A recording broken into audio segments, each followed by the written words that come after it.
Good afternoon, everybody. And Tony here. It's finally the end of May.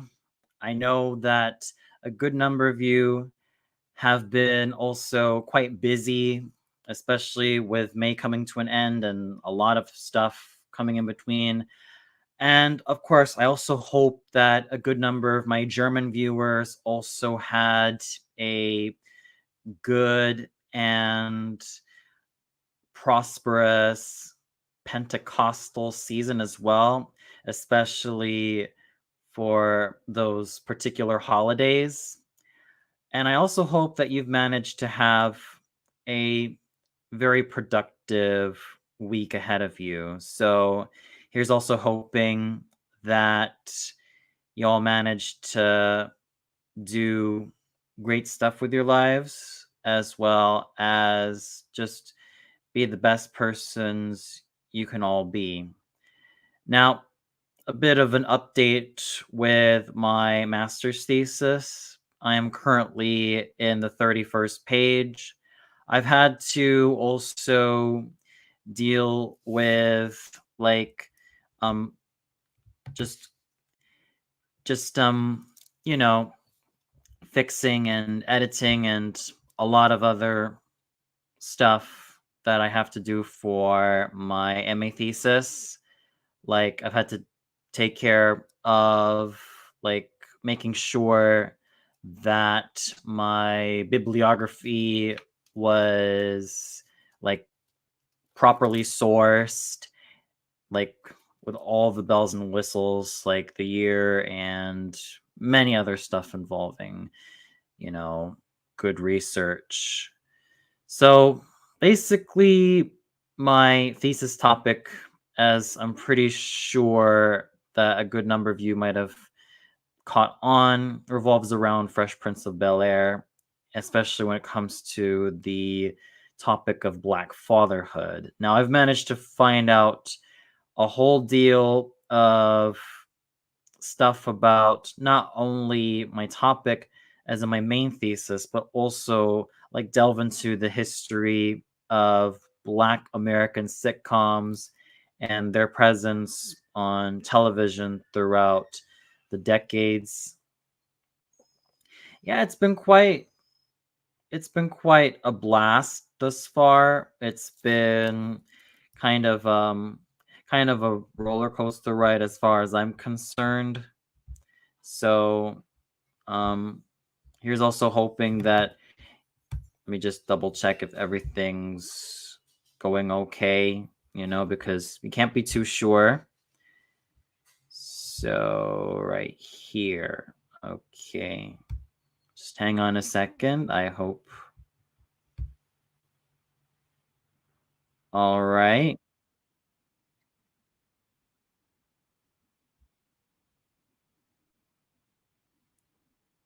Okay. Uh, Okay, I don't know if everybody.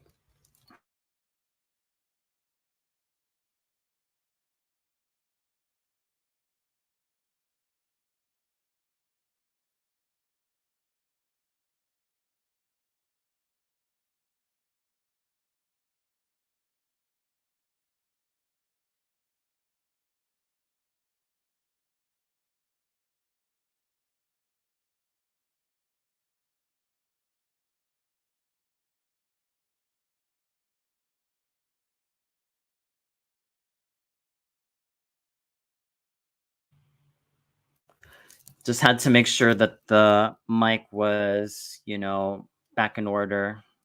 I don't know if a good number of you can hear me, but well, yeah, whilst I was writing my MA thesis, it was just sort of like dealing with a whole bunch that's going on my mind right now. And yeah, like I said, the topic that I've managed to choose for myself and just thinking about not just the Fresh Prince of Bel Air, but also Black American sitcoms as a whole kind of made me realize just how eye opening the whole topic of Black American sitcoms really is, and as well as their history. Because as I was researching this particular topic, and not just, you know, my main thesis, I kind of realized that it's not just about entertainment, but also about how certain characters fulfill tropes and, well,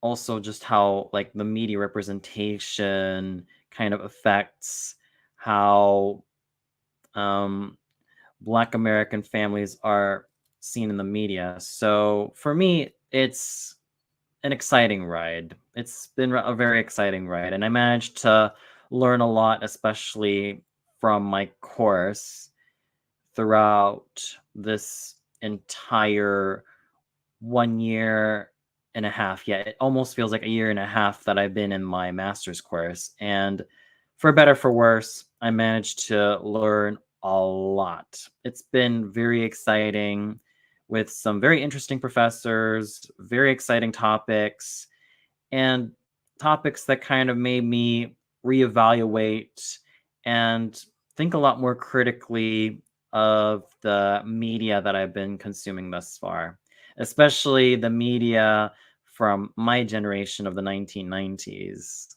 Heck, I'm even delving into a lot of the much older media, especially if with film and radio of the 1930s and even television of the 1940s, 1950s. So it's been kind of fascinating just to think about it a lot more deeply and a lot more profoundly, and just learn how certain tropes and plot elements and character types intersect. Now, in terms of preparing myself for my master's thesis, I was advised by a very good friend of mine to watch all 6 seasons of Fresh Prince of Bel-Air. And I've also caught a couple of video essays revolving around this show. One was Jose's retrospective of the series. The other one was Fun Fact Films video on when the Fresh Prince of Bel-Air died. And of course, V Infuso's video of that same topic of Fresh Prince of Bel-Air's quote unquote death. So at a certain point, I've started to kind of, you know, think about the show a lot more critically. I still love it. Don't get me wrong. I still. Oh, hi, Goddess. So, how have you been? I hope you've been well. I hope you've been having a very fine end of May, and I welcome you to my stream. So, anyway, going back to my repeated viewing of Fresh Prince of Bel-Air, I kind of realized that this show, well, I know that there are a lot of hardcore fans of Fresh Prince of Bel-Air, and I do consider myself one of the hardcore fans. However, looking back at it a little bit more critically, I kind of realized that there were certain elements that kind of took a nosedive, probably starting in around season 5. Now, you might think that with season 5, you might think that it would have been the way forward for Will, especially when it comes to his new love interest, let alone recurring love interest, Lisa, played by the ever amazing Nia Long. Now, of course, I do love Lisa. I think she was definitely the best person to be in Will's life growing up in Bel-Air.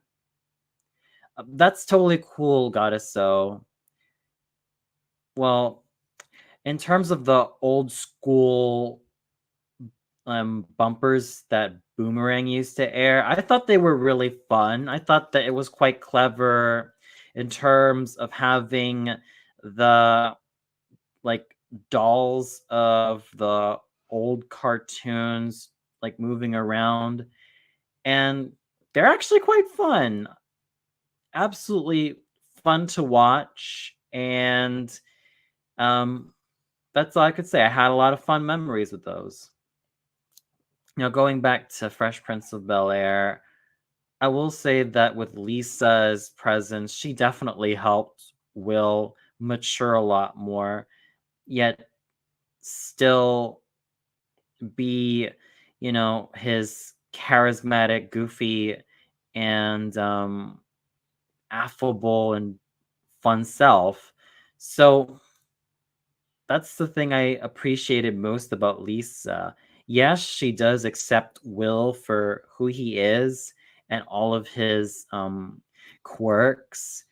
And Will's whole submitting his Chictionary book to Carlton could have been the piece of absolute catharsis that Will needed, especially in terms of the fact that he found someone in Lisa, and that could have been the resolution for him to keep on growing as a character. However, the more I look back at what happened with the last few episodes, the more sour I start to feel because of what was going on. And I probably think that Nia Long might have had a lot more acting jobs coming along her way. I think that might have been the one source of contention that was going on with why Lisa didn't remain as Will's wife, and why it was such a huge cop out for Lisa's dad and Will's mom, Vi, to start out bickering but then end up falling in love with each other.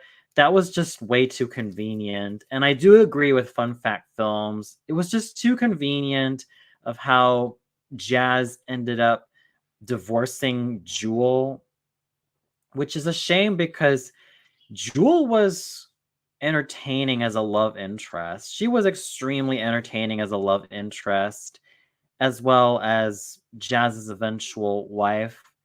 And what more can you expect from Cara Molina White? I mean, that woman was a powerhouse. She was quite the powerhouse. I mean, if fans loved her as Charmaine from the later seasons of The Cosby Show and eventually A Different World, I think her performance as Jewel was quite fun to witness. And it's a shame that she didn't end up becoming more of a recurring character because, well, Cara Molina White as Jewel and DJ Jazzy Jeff as Jazz definitely had a good amount of chemistry. And the fact that they ended up being conveniently divorced was a huge shame, which is sort of no wonder because by the time season 5 rolled around, Jazz was pretty much on his own and he was left to his own devices. Yeah, and not to mention, season 5 did kind of jump the shark with the soap opera aging syndrome, or the rapid soap opera aging syndrome of Nikki, who started out season 4 as just merely a baby, but then he grows into this kindergartner. That was already head scratching in of itself. And then with Lisa, I mean, by the time that For Whom the Wedding Bells Toll aired, it's like that particular episode just undid everything that was awesome about Will's and Lisa's love life. I mean, finally, Will has someone who not only appreciates him, warts and all, but challenges him to be a much better person than he already is, and also to mature as a man. So you really have someone like Lisa who was able to bring out the best in him. And let's also not forget about Bullets Over Bel Air, which I argue is probably the last best Fresh Prince of Bel Air episode. Well, the finale kind of comes at a close second, but Bullets Over Bel Air really was, in my opinion, the last best episode that the Fresh Prince of Bel Air had to offer. I mean, you were able. Oh, excuse me. Let me reword that. It was able to show the characters in a very compromising and rather dark situation, especially Carlton, because we kind of seen Carlton grow from being this sheltered, privileged, yet very book smart gentleman who experienced what it's like to deal with all of this racial and socioeconomic tension outside his Bel Air home. First starting with Mistaken Identity and then proceeding with 72 Hours. And then you got Bullets Over Bel Air, in which his characterization comes full circle. The fact that Will shields him from some criminal who ended up shooting Will because Will ended up protecting Carlton from being shot. That is just not only bold, but also kind of shows just how much further Will's and Carlton's brotherhood went. And yes, it did start off with, well, the closeness that they initially experienced in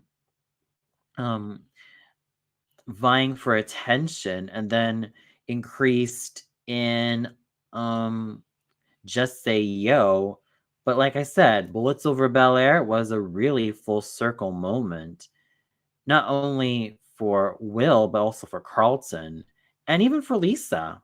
Lisa ends up being a lot closer to Will, and she becomes a little bit more protective of him, let alone a lot protective of him. And Carlton can no longer tolerate, all this brokenness that's going on in Bel Air. And well, for Carlton to finally have a full 180 with what he was going to do, and his resolve of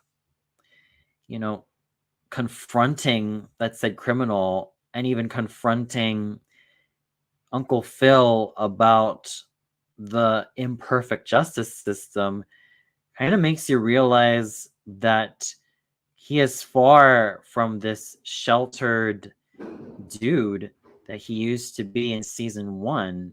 Now things are starting to become a lot more full circle. And I know I'm spamming this word a lot, but there's a lot of weight to go on how Carlton has developed.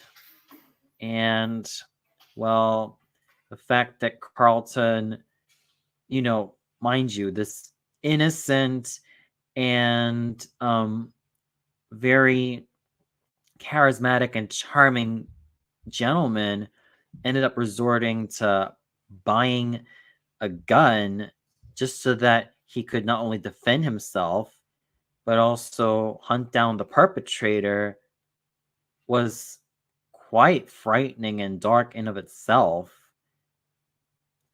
And then for Will to finally, threaten Carlton and say that he owes him because he saved his life and ordered him to give him the gun. And then once Will discovers that the gun was fully loaded and breaks down, oh boy, that just made my heart sink. But it kind of shows you right there that Bullets Over Bel Air really was an episode that knew how to work with tension and work with buildup and do so in a way that made me, the viewer, totally involved with what was going on. And after that, you might think that Will finally dealing that blow would have meant that his love life for Lisa would be taken up a notch, as in he ends up proposing to her. Now, that to me was just kind of nuts because I know that Will endured such an emotional and extremely difficult period in his young life. But to have him resort to finally saying, listen, I want to get married, that to me just screams, the writers um just having to be unsure of what they were going to do next. That's my impression of what was going on because I feel like the writers were not sure with what direction they were going to go with Will and Lisa anymore. So they thought that they could just throw it all out with marriage.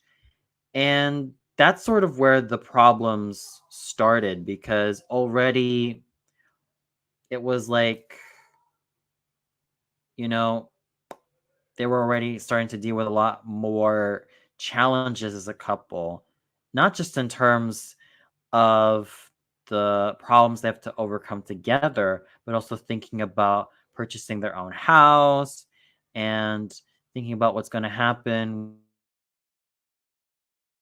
when they move in together. I mean, there was a lot going on. And then comes For Whom the Wedding Bells Toll to undo all of this. And I do agree with Fun Fact Films and V Infuso that this was the moment where the Fresh Prince of Bel-Air died because it should have, been committed a lot more. It should have committed to this new plot line. And I would really like to have improved that particular love story, between Will and Lisa. Like instead of Will and Lisa, trying to tie the knot, why not just have them, be stable in their relationship? And maybe, by season 6, they would have ended up married. That would have been better. And it would have been also cool to have had Will and Lisa be married while they still complete college. That would have been just as fine altogether. But to have Will's and Lisa's relationship end just as they're about to get married, of all things, is just completely shameful. And also the fact that season 6 ends up having Will as this perennial singleton, still subscribed to his playboy ways, is just pathetic for his character development because you already had Lisa, who served as a catalyst. She was a catalyst for Will's overall growth, and then she just ends up being tossed to the wayside because, well, for whatever stupid reason there was. And that's a huge shame. And the fact that Will ends up trying to hit on a woman at the gym in the form of Helena, who is like little Nicky's boxing coach, and even Will having a go at a couple of gorgeous women. Let's see. Where have we seen this before? We've seen all this happen in much earlier seasons. And the fact that season 6 became nothing more than a dirge season or a graveyard season kind of shows you right there just how underwhelming it felt. But its only saving grace was the two-parter I done because it was already at the point of no return that the characters were starting to move on. And then what do you know? Will ends up alone. It's just sad when you think about it because the fact that Will ends up alone and, you know, just trying to complete his college courses. That just kind of shows you right there that yes, there is a bit of realism right there, but for me, that's not the happy ending Will deserves. Will deserves to have a great, significant other in his life. In fact, I really would have loved for Will and Lisa to have remained together. In fact, I would even propose that Will and Lisa should have even gotten married at the very last season. Now, I could kind of understand Fresh Prince of Bel-Air's intentions because it would have been a little bit cliched to have certain characters finally tie the knot, especially if they've been in a romantically intimate relationship with each other. But, you know, as I said, that's not the happy ending I would have loved to have for Will because he's grown a lot from his first year as an odd man out in Bel Air, and all of a sudden he's become a part of the family. And I know that status quo is God, which is rather in vogue in a lot of 1990s sitcoms. But, you know, to have season 6, you know, with Will stuck and still in his Playboy ways, to me is just pathetic. It is just extremely pathetic and sad because Will deserved better. His character really deserved better, and he deserved to have a much stronger relationship with Lisa. She really was that one woman who helped him to mature, helped him to find direction, and helped him to be the man that he ought to be. And when Lisa was written out in season 6, it just felt like Will, well, parts of Will ended up reverting back to that playboy persona that he once possessed in the much earlier seasons. Not to mention, it did go against his whole vow of being better than his biological father, Lou. After all, didn't Will state, even though he was in such an emotional condition, considering that he ended up breaking ties with Lou as father and son, that he said that he was going to marry a beautiful young woman and have a whole bunch of kids with her? He's had that with Lisa. He's had that chance with Lisa. And season 5 could have been a major turning point for Will and Lisa to finally been together and finally deliver all of this. Hey Ty, what's up? And it's a big shame that season 5 ended up just with having a fake out marriage. Well, there's only one tiny blessing with For Whom the Wedding Bells Toll. At least there was a Tempest Bledsoe cameo. Yeah, it was nice to see another Cosby Show alumnus on The Fresh Prince of Bel-Air.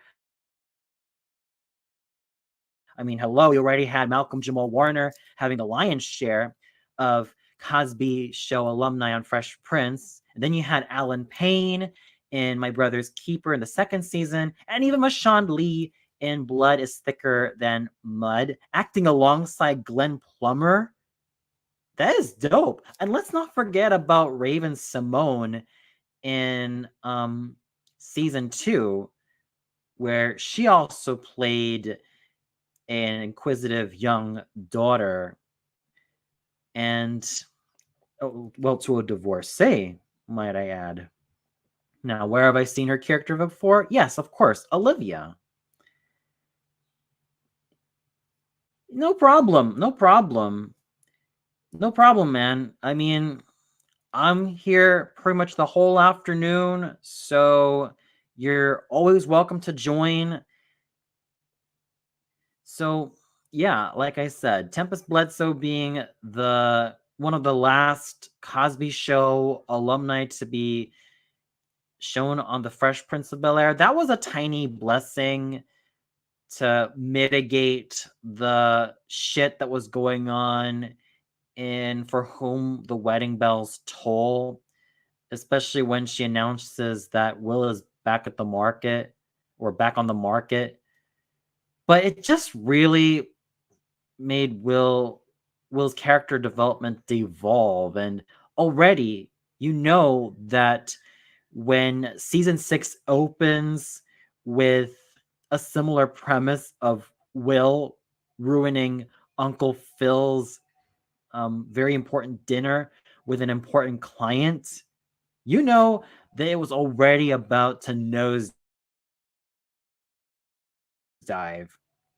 Heck, even I Oh Baby Baby was not particularly safe. I mean, it had one last shot at Jazz trying to hit on Hillary, which obviously has been an old joke since season 1. And then there's the rub. Well, looking back at that particular Thanksgiving two-parter, which is, of course, the second Thanksgiving episode that Fresh Prince of Bel-Air had, there were still things I enjoyed about it, but the more I look back at it critically, the more I realize there were way too many rehashed elements. I mean, although Uncle Phil and Will ended up being very close, almost like father and son, there was still so many things that ended up being rehashed. Well, like Uncle Phil's back problems. Yes, they were first mentioned, as I realized when rewatching um, Fresh Prince. Those back problems, which turn out to be a bit of a fake out. And let's also not forget what happened to him in season 2. Yeah, basically, those back problems that he's had occurred in season 1 and season 3.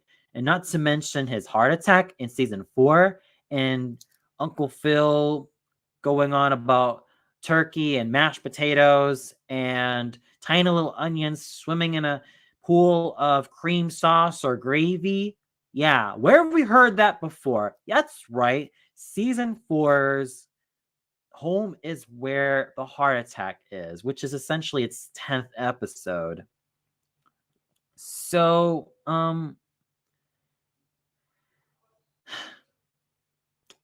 at least it was, and of course, let's also not forget about the scene where Uncle Phil and Will are jailed. Where have I seen this before? Oh, that's right. I've seen this happen before in Mistaken Identity. Yes, there is one saving grace about it. I mean, instead of a singing prisoner who is like at first all charming and ebullient when he sings, and then turns stone cold when he stops, we end up having a lot more of a dynamic character in um Tiny, and Tiny, who was Uncle Phil's old college football buddy. So to see them have that deep bond was very fascinating and intriguing. And I do wish that it could have been explored way earlier. That was actually quite a touching moment. And I definitely could not go wrong with Uncle Phil's and Tiny's moment together as really good friends. So that was actually a little bit of development right there. Although Uncle Phil calling out the white commander that, you know, took pot shots on Will and Uncle Phil was very much akin to Mistaken Identity in terms of Uncle Phil calling out the white police officers for arresting, or shall I say, mistakenly arresting Will and Carlton. What's up, LBT? How you been, man? So that already right there was Rehash 101. And speaking of rehash, yes, I know that technically Hillary's and Carlton's visit to the homeless shelter was a little bit more remixed, but I can't help but be reminded of Will Gets Committed.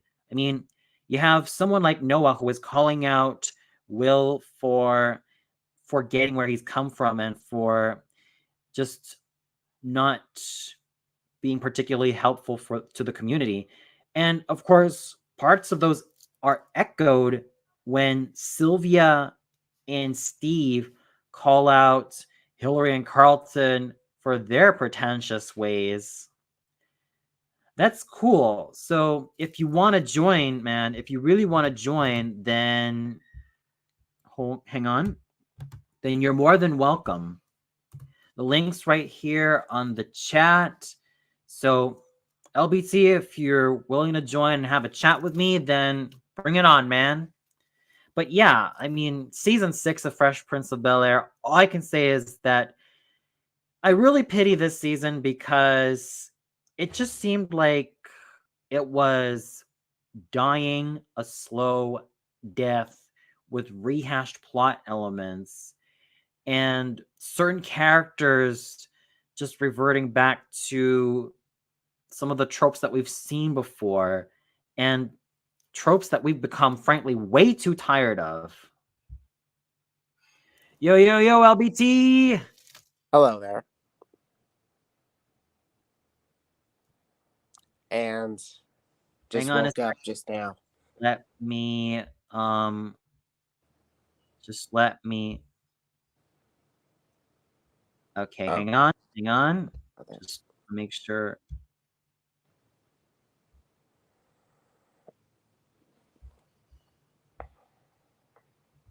So, how you been, man? I'm doing fine. Thank you very much. That's cool. That's cool.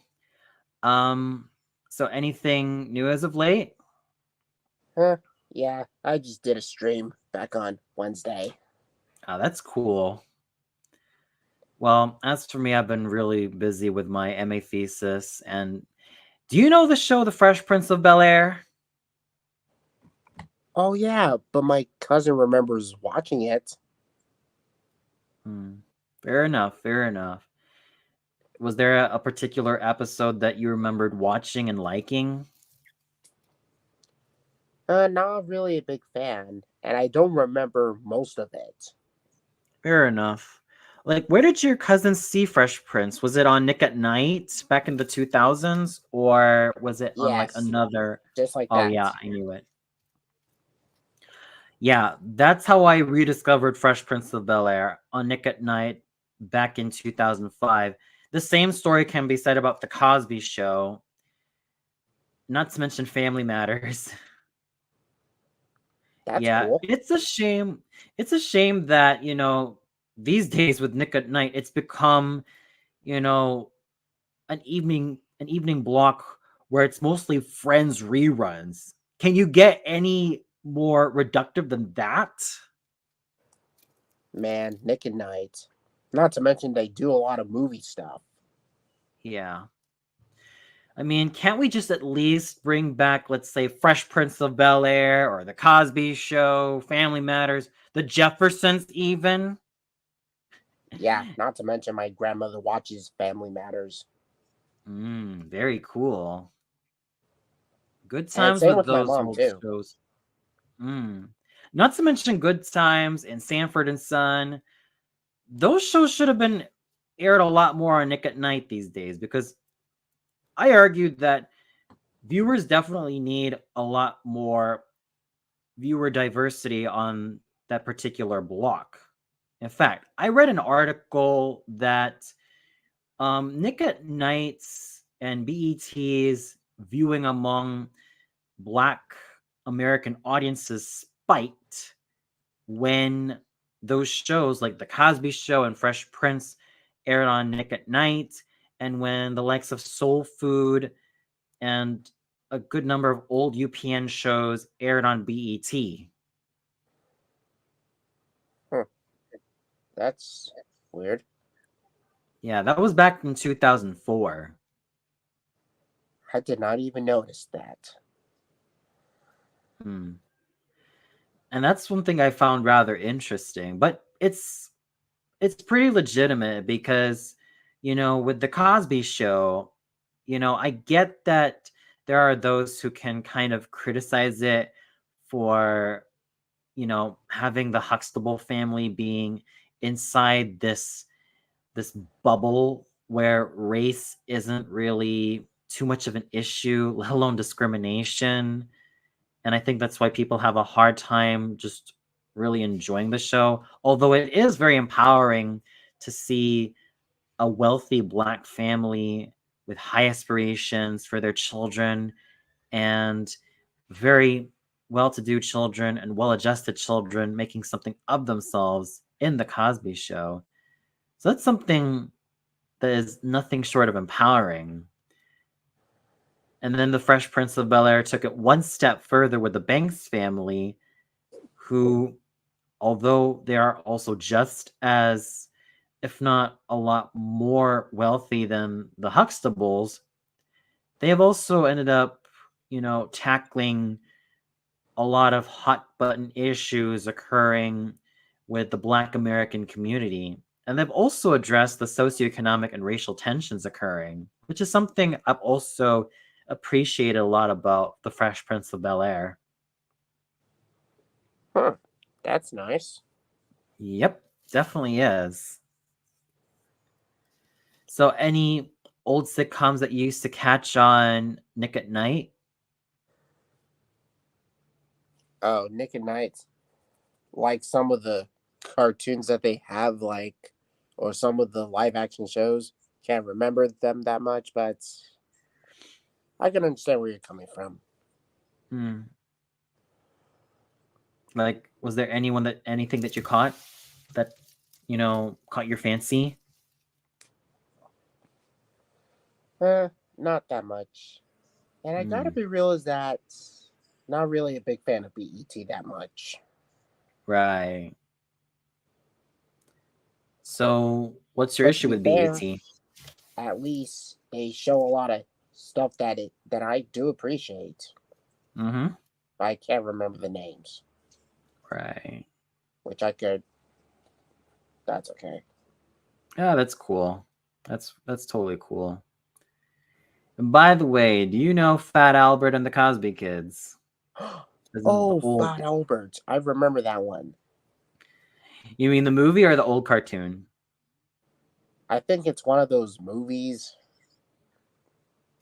the Hmm. one that's live action like. Ah. So that's how you were introduced to Fat Albert, Yeah, but not the old cartoon, right? I wasn't into them that much. Just a Fat Albert, but I do remember seeing the movies and it was nostalgic. Hmm. Yeah. Kind Fat of Albert reminds and the me of Cosby Proud Kids. Family. Excuse me? Kind of reminds me of Proud Family, that Oh old yeah. Disney Channel series.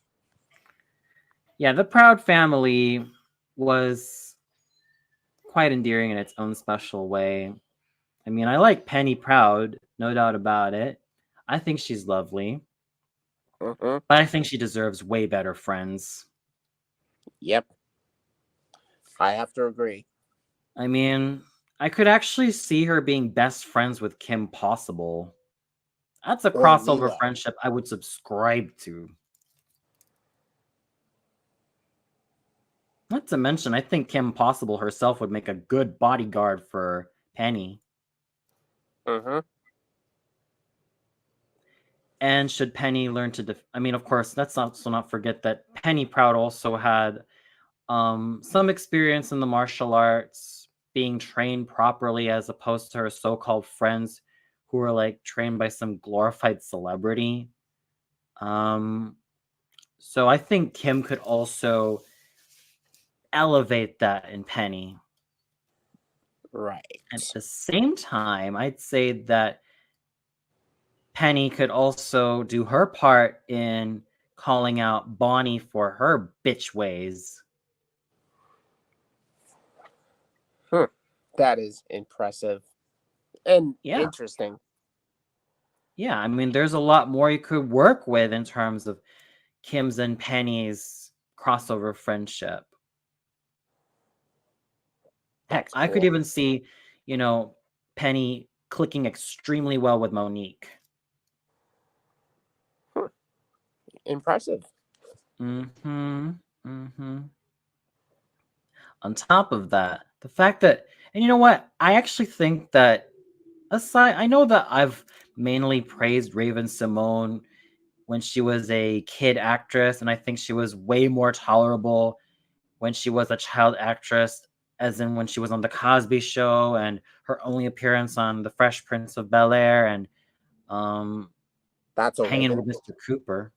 Well, That's So Raven, I liked her in the earlier season, well, the first season, but by the time the second and third seasons rolled around, I started to like her a lot less because she became way too annoying. Oh yeah, that's exactly what happens with most Disney Channel live action series nowadays. They have to put female characters that are way over the top and all that. And that's how I gave up on the Disney Channel live action series. Like when you look at Jesse, Good Luck Charlie, Awesome Mm, Alley, or what else? And not to mention with Liv and Maddie and all that. right. Because, the way I see a lot of you know, the Disney Channel sitcoms, especially ones that star a female protagonist, I kind of have a very contentious relationship with them Yeah. because, well, Lizzie McGuire was actually watchable and tolerable, but That's So Raven, it's almost like I have a strong love-hate relationship with it because it almost makes me realize just how much of an annoyance Raven tended to be and how, you know, how loud and overly sassy she tended to be, especially in like the later episodes, the later seasons. And she kind of had a bit of an effect on a lot of my girl classmates. Yeah. So Raven Simone, I actually tolerate her a lot more in her younger years, especially when she was a child to young teen actress. But by the time she was on Disney, it was sort of like a love-hate relationship. I mean, her most tolerable role was actually Galleria from the Cheetah Girls movies. Shame that she didn't appear in the third movie, but I could see why, because Raven was also having, well, she's always had a solo career, but it's only then when she was a young adult that it became a lot more fully realized and a lot more flourished, as opposed to, Adrienne Bailon, who was mostly a part of an all girl group. She started with 3LW with Keely Williams, her fellow bandmate, and Notori Naughton on 3LW. Well, as I said, on 3LW. And then some backstage tension was occurring between, Notori Naughton and how Keely Williams treated her. So Notori was like, screw this, I'm out of here. And then they got Jessica Benson on board, which was quite questionable. And of course, let's not forget about Cheetah Girls. I mean, yes, the books had 5 girls in total, as opposed to the television movies, 4 girls. I mean, honestly, um they could have had Jessica Benson on board as Aquanet's sister Anjanette, because I know that in the original books, Aquanet has a twin sister called Anjanette, and and they were and they are also just as you know imperative together as you know, twins of the original Cheetah Girls books. And then, you know, when Aquanet had her, or when Aqua had her television movie adaptation, she's not seen with her twin sister. So it was a pretty wasted opportunity for not having Jessica Benson on board as, you know, Aquanet's not necessarily twin sister, but more like a younger sister. That would have been cool. Mm-hmm. And I And could it would have see been so why, much interesting. yeah, and I could see why, you know, the girls were slightly aged up to be teenagers rather than their book counterparts who were like about 12 to 13 years old and in the 7th grade. In the DCOM, they were like teenagers in, I would say, the 9th grade or starting their first year of high school. I could see why, because a lot of the songs that they sang um, featured a lot of messages about sisterhood and just not having some man define your life. That's cool. Oh yeah, definitely. You know, the Cheetah Girls, at least in my opinion, you know, it's still a watchable movie, but I'm sticking with Cheetah Girls 1 and 2. Cheetah Girls 3, I didn't even touch because around the time, well, it was just not the same without Raven. And yes, I know that, you know, um, Adrian, Sabrina, and Keely ended up forming the real life Cheetah Girls, which ended up being like the three of them, because Raven already had her solo career. And after the Cheetah Girls ended, Adrian Bailon even wanted to have a go at a solo career, but multiple times she ended up being rejected because by the time she was in her 20s, her voice, as she said, as she claimed, still sounded very young, and the and those who wanted to sign her said, "Oh, doesn't she still sound a bit too young, or isn't she that, you know, Cheetah Girl on Disney, and now she wants to sing a lot more songs about, you know, broken relationships, cheating, infidelity, and all that stuff?"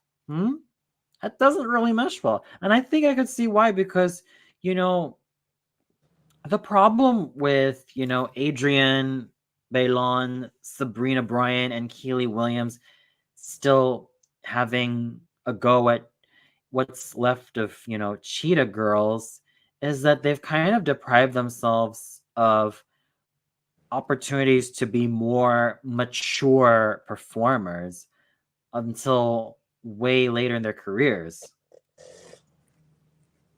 Oh yeah, Cheetah Girls.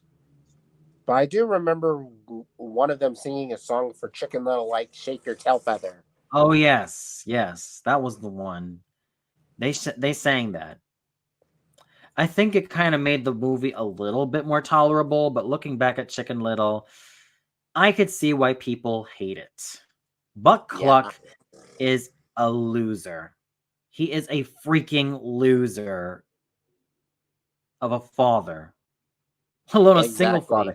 He Buck gives Cluck is single a fathers crap a Disney father. terrible name. Buck Cluck is a crap father. I mean, he doesn't even care about Chicken Little. He doesn't even Hmm. support his son. All he gives him bad advices, and that's it. I think what's And you know even what? worse, I have to yeah, agree with you. You were saying? I think what's even worse about Chicken Little is just how mean spirited it tended to be. I mean, you have characters just left and right giving Chicken Little a lot of hell. And of course, you know, And even then giving bullying characters Chicken like Little Ham and because Abby and that Chicken Little was trying goldfish. to tell the truth by saying that the sky is falling and all that. Yeah. Can you believe that? Hmm. Like, what kind of movie that often has characters be mean to a main character and then nothing else? Like, I just hate how mean spirited it is. Exactly. But then again, when I think about Chicken Little, I sort of enjoyed it when I was 13 watching it with my dad and younger siblings. But, as I came of age, it didn't hold up as well as I thought it should. It aged like sour milk. Exactly. I mean, And watching look, Chicken Little, it's like watching the equivalent of paint dry. and I look, used you to have watch it as a another kid, film. Yeah. but And look, you have another film in 2005. Actually, have a couple of films in 2005 that managed to beat Chicken Little to a pulp. mhm, Can you guess what they are? let me guess, animated movies or something like, Well, or well, live live action action movies or ones. something. Live Yeah, action ones. yeah. But from the same company. Oh, other Disney stuff like Chronicles of Yep. Narnia or something. Oh, yes. That was gold medal. Following suit with the silver medal being Sky High. Oh, Sky High. That's cool. Yep.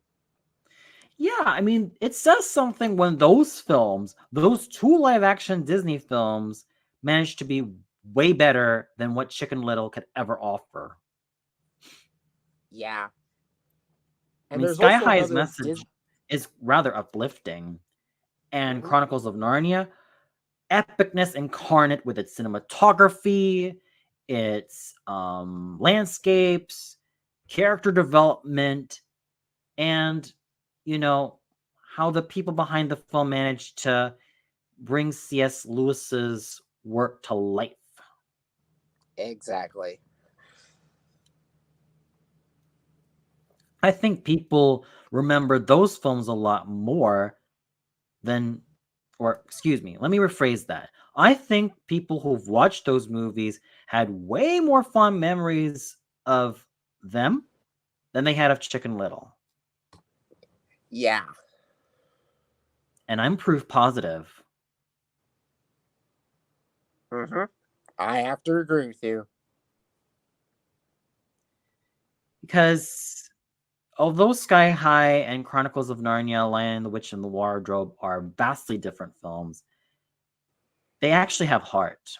I mean, Sky High's message is rather empowering, but it also, lampoons the stereotypes found in like superhero installments and also superhero tropes, like the superhero always needing a sidekick and, the heroine, the supposed heroine being not all that she is, and the childhood friend who could potentially have something a lot more with the hero. But here's also my take. I kind of prefer Layla to end up with War and Peace. Hmm. Yeah. I I could mean, there agree are with you some on. people who prefer Layla with War and Peace because I think there's a lot more chemistry going on with them. I think the big issue with, Will's stronghold ending up with Layla is it's just the main character syndrome, because Will's supposed to be the main character who's supposed to get the girl. I understand where you're coming from. hmm And not to mention, Bowling for Soup's cover of I'll Stop the World and Melt with You, an 80s classic, was absolutely entertaining. Yeah, pretty nice. As dated True as the story. CGI Yeah. is in Sky High, I can still prefer it over Chicken Little nowadays. Yeah, true story. My dad, he has like a collection of records from like 80s to 70s singers, rock singers and jazz singers and all that. And one of the songs featured on there is I'll Stop the World and Melt with You. So when I heard the original version and listen to the version for Sky High sung by Bowling for Soup, I already know what the song was in a heartbeat. Yeah, I have to agree with you on that. Mm-hmm. So it was quite fun and clever to have that. And another film that, when I look back at 2005, because those were actually kind of interesting years for films, especially during my time as a 13-year-old. Now, Cheaper by the Dozen 2, it's okay, really. I mean, it's not anything that's great. That's how I also feel about the original Cheaper by the Dozen. Yeah. I mean, Steve Martin and Bonnie Hunt had excellent chemistry. That's And impressive. that's what really sold the films for me, at least. Not to mention, yeah, 2005 was really impressive. Like movies that I enjoy, like Robots, Blue Skies Robots, and Peter Jackson's King Kong. Don't forget about Oh, that. yes. Yes. Not to mention Walk the Line starring Joaquin Phoenix. What else? Mm, oh, yes, Harry Potter and the Goblet of Fire, with a pre-Twilight Robert Pattinson as Cedric Diggory. That was also another great film from 2005. Impressive. Exactly. So, yeah, and Willy Wonka, or excuse me, Charlie and the Chocolate Factory, directed by Tim Burton. That was fun too. Oh yeah, I like Charlie and the Chocolate Factory. Did you know that my teenhood dream when I was a young teenager was to act alongside Julia Winter? Like, we would have started in stage adaptations of Home Alone, like siblings. Like, I would have been the Jeff to her Megan, and then by the time we were to have been teenagers, we would have done like a stage version of The Breakfast Club with me as either Brian or Bender, and she as Allison, and then Heather's with me as JD and her as Veronica. That would have been quite a huge deal. And another pipe dream, another performing arts fantasy was to act as Iago to Julia Winter's Emilia by the time we reach our adult years. Huh, that's interesting. Speaking of Julia Winter, I think she's now being heavily involved in medicine. And mind you, she was born in Sweden. Holy Mother Megazon. Yep. Sweden. Yep. I think I've heard that before. Yeah. I mean, Veruca was her only film credit. And then after that, she I think continued her schooling and then probably went back to Sweden. I'm not so sure. Huh. I'd like to visit that place someday. Definitely. Now, Anna Sophia Robb, she's still acting. And before Charlie and the Chocolate Factory, she was in Because of Winn-Dixie. And after that particular film, she also had a go at acting as Leslie from Bridge to Terabithia alongside Josh Hutcherson. That's cool. Oh, yeah. Definitely. And do you know the film Never Back Down? Never heard of that. Well, it's an MMA film from 2008. Think of it as Karate Kid, but with, more jacked up MMA practitioners in high school. And yeah, basically Karate Kid, but MMA, but mix it together with the OC for some teen drama. You ought to watch it. It's actually quite fun. I might check that out. It stars Sean Ferris, Cam Gigondet, and yes, Amber Heard before she became this manipulative. Yeah, one of the worst peoples out there that abuses Johnny Depp and all that type of stuff. Because I, I've heard her. how dare she throw whatever talent she had away just for what? So she could get his money Yeah, and his fame literally throwing Johnny because Depp under the bus. just because she's way younger than him. That's pathetic. Yeah, and idiotic. Mm. But going back to Never Back Down, it's a fun film, really. It's not the greatest film of all time, but it's got a lot going for it. Yeah. Not to mention, Cam Gigondet was also on the OC. Yeah. Usually a lot of roles that Cam Gigondet specializes in are like either the bad boy or the anti-hero or the anti-villain. Rarely do you get to see him play a hero. That's nice. Yeah, and he was even a villain in the Twilight, in the first Twilight movie. Never heard of Twilight, and I've also heard that they have a love hate relationship with Twilight, which honestly, not really a big fan. I never really touched the books. I watched the film. I thought that Robert Pattinson and Kristen Stewart had lovely chemistry.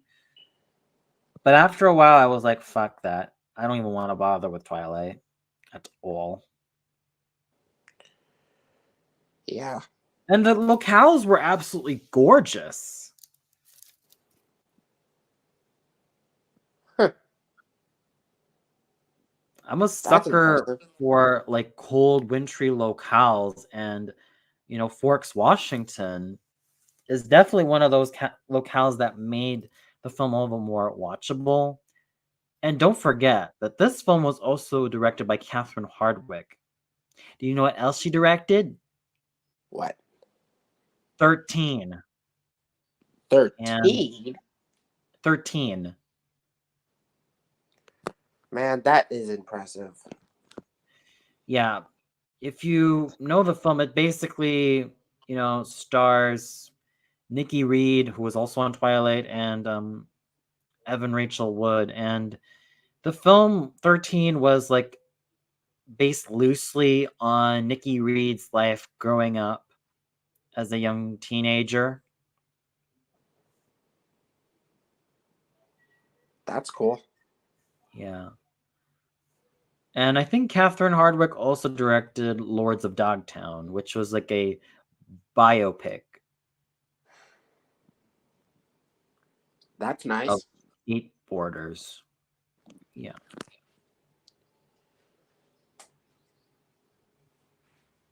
Oh yeah, and those films that you mentioned, like Charlie and the Chocolate Factory and The Sky High, I think I might watch those just to cheer me up.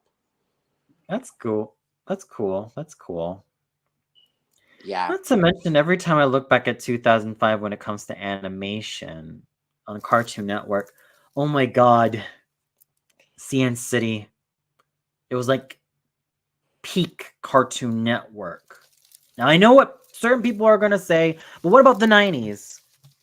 Yeah, I do agree that the 90s were also the golden decade for Cartoon Network, but if we're talking about when Cartoon Network became very innovative, you can't go wrong with what was going on with Cartoon Network City back in the 2000s.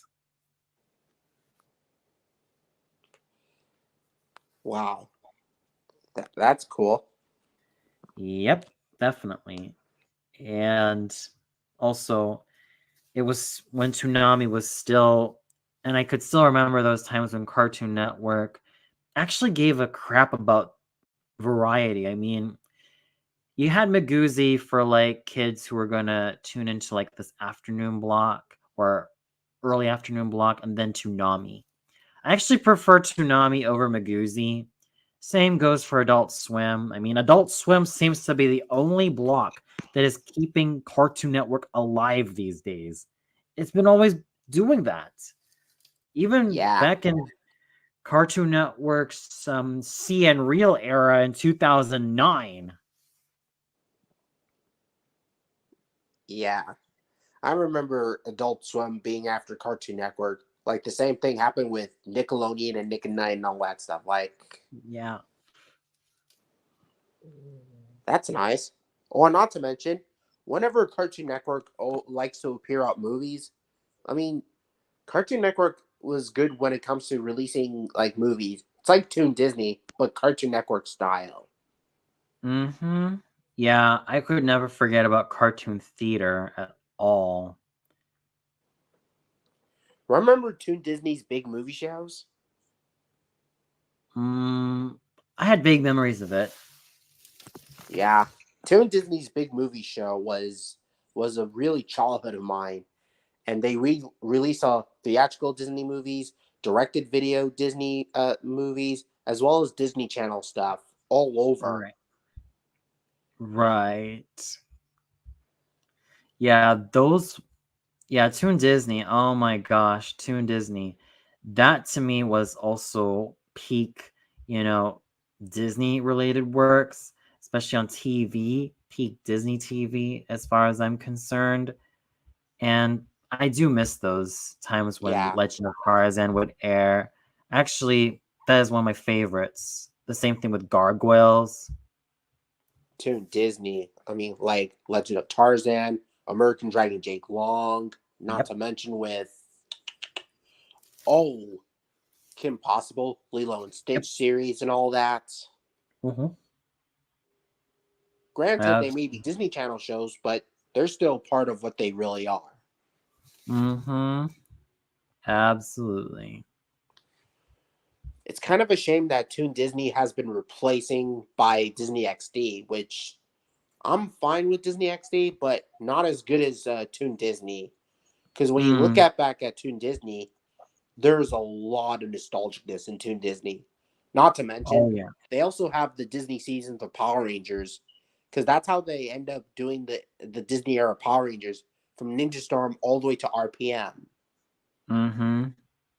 Yeah, I think there were some Disney era Power Rangers series that ended up airing on what was that? ABC Kids. Yeah. Yeah, well, that's why I wanted to point out like Ninja Storm, Dino Thunder, SBD, and that was about it. While the rest are regular Jetix or Toon Disney like Power Rangers Mystic Force, Operation Overdrive, Jungle Fury, and RPM. Because I don't see RPM being in Jetix or anything, just regular ABC, Uh-huh. and that's just it. Yeah, I think the Disney era of the Power Rangers was really peak Power Rangers in my opinion. I know that people will say, but what about the original Saban era? I will say that too. But when you look back at its origin with Mighty Morphin, you kind of realize that um, some of the elements about MMPR didn't really hold up that well in terms of like um, story and writing. I mean, it was rather marketable to kids, especially since Saban was kind of taking the idea from like Super Sentai Yeah, in something like the Japan. Super Sentai and all that. That's true. And around the time, I mean, after all 3 seasons of Mighty Morphin, Zeo came along. I mean, it's a bit of a love-hate relationship with Zeo because I still could not stand the stupidity of the Dear John letter. I mean, seriously, that to me just, you know, made my enjoyment of There's No Business Like Snow Business just sink a lot deeper. Not to mention trying to have Tommy be with a replacement girlfriend, first with Heather and eventually with Kat. What on earth was going on there? Yeah, like, and yeah, when I was watching Zeo, Turbo, and Mighty Morphin, and I was like, how many love interests does Tommy have? Yeah. Like in Mighty Morphin, you got Kimberly. Like in Zeo/Turbo, you get Cat. Like, what Hmm. happened to that? Yeah. And not to mention, Kimberly appearing in the Turbo movie, there were a lot of there was a lot of answers that needed to be, you know, put to the forefront.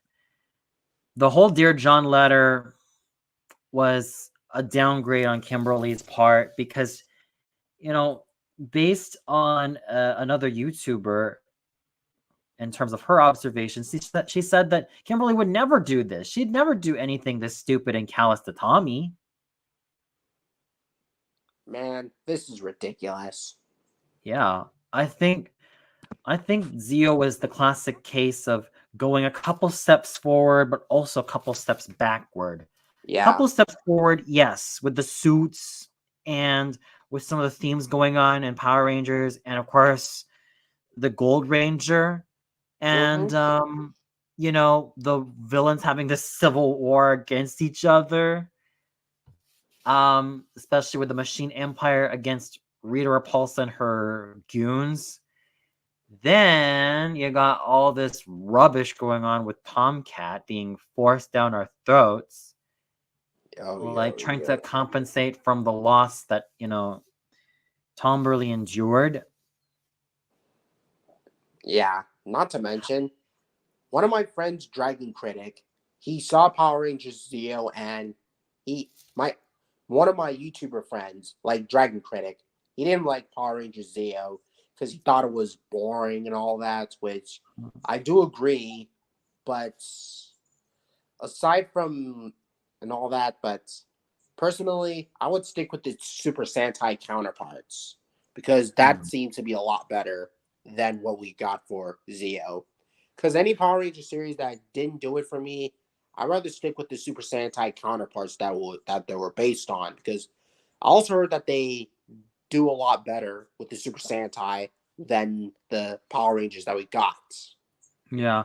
Not to mention with Power Rangers Turbo, at first it was like the first death of the Power Rangers franchise until In Space rescued it, Yeah, and then came Lost Galaxy, and all the other, preceding or succeeding Power Rangers series that had different casts.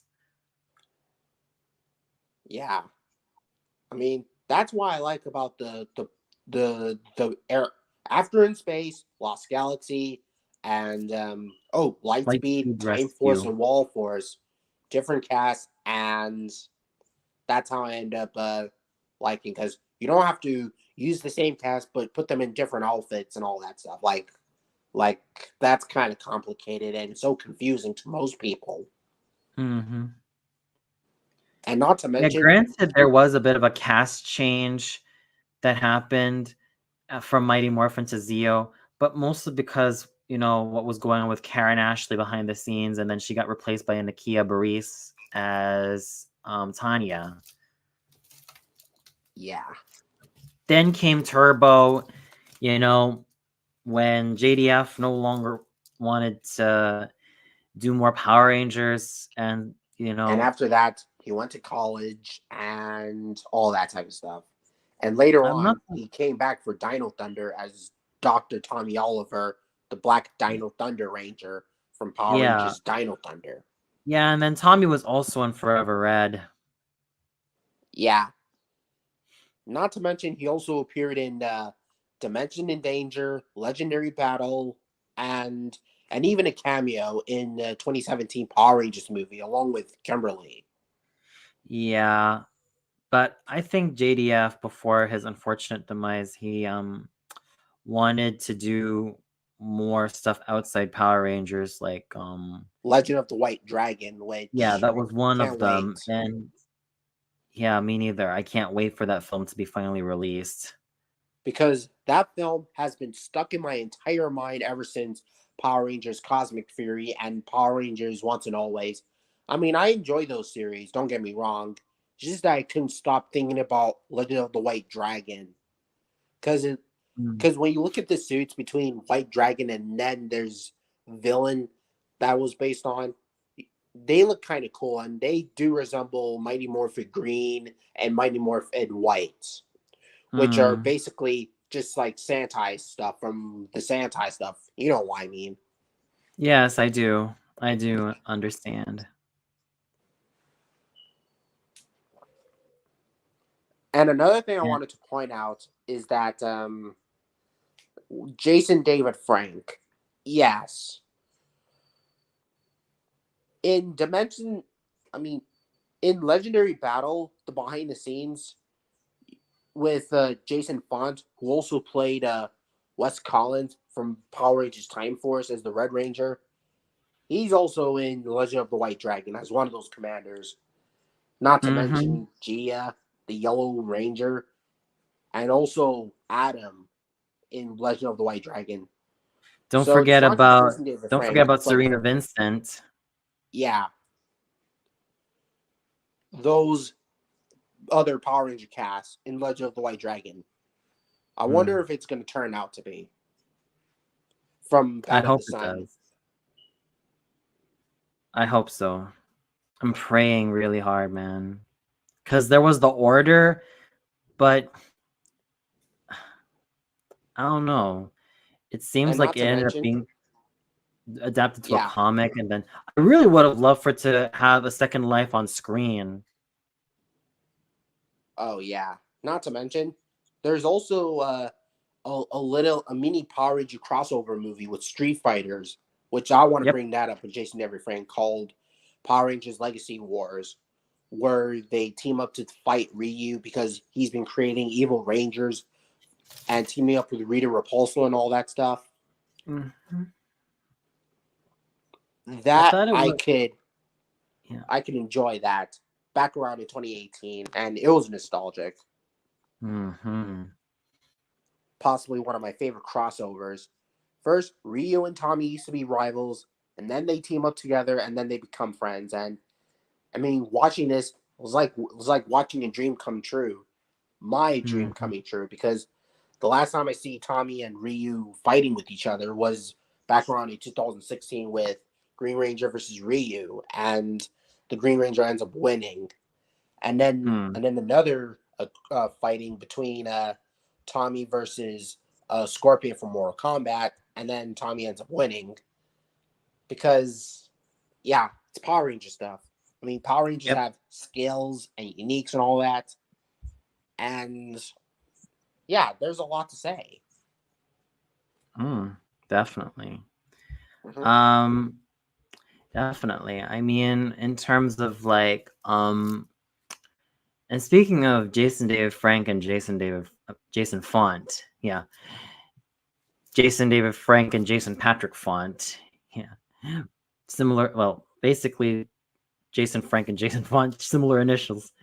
Um, they ended up becoming like brothers from other mothers, like best friends for life. Yeah. Honestly, their bromance with each other was just so epic. Uh-huh. Tommy from Mighty Morphin to Dino Thunder, and Wes Collins from Time Force.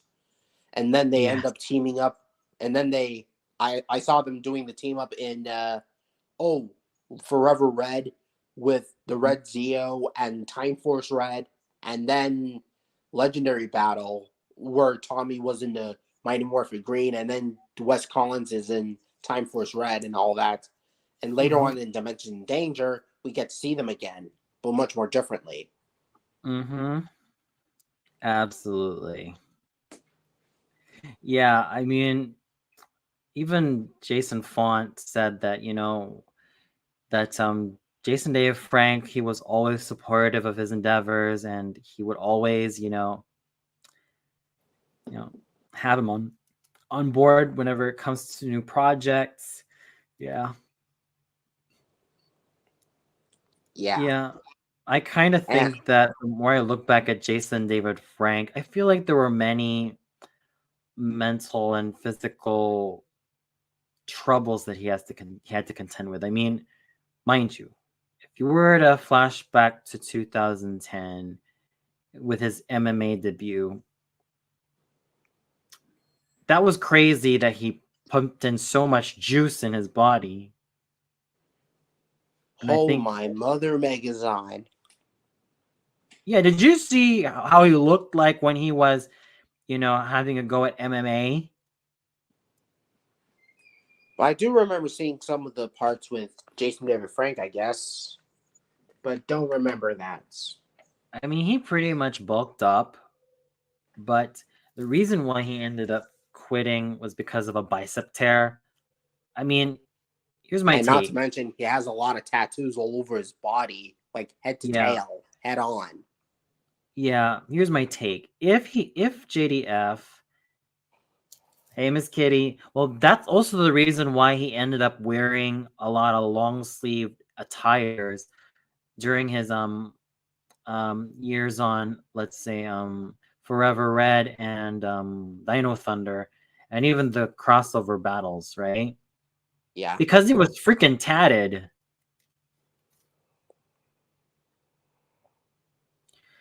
Another thing that I would have loved to mention that, and I've always brought this up on Fabio's stream, and I think that's just strike one for JDF in terms of the problems that he Holy was going mother, through. Megazon. I love Fabio, also known as the Italian Stallion 51. I mean, he's a good YouTuber. He's funny and yeah. I like him And too. one thing I have to point out to Forever Red from Wall Force is that Wes being jealous over Tommy, and Wes was like, "Wait a minute, if Tommy has a fan base and I don't, like that sort of stuff." That Yeah. is one funny moment I have to point out. I even pointed this out in my Forever Red podcast with Shamer and I when we do Power Ranger podcast. It was back around last year because of Mighty Morphin's 30th anniversary. Because rather than doing the 30th anniversary podcast, decided to do it with Dino Thunder, Dino Charge, and Forever Red from Wall Force, and all those other stuff. Mm-hmm. Mm-hmm.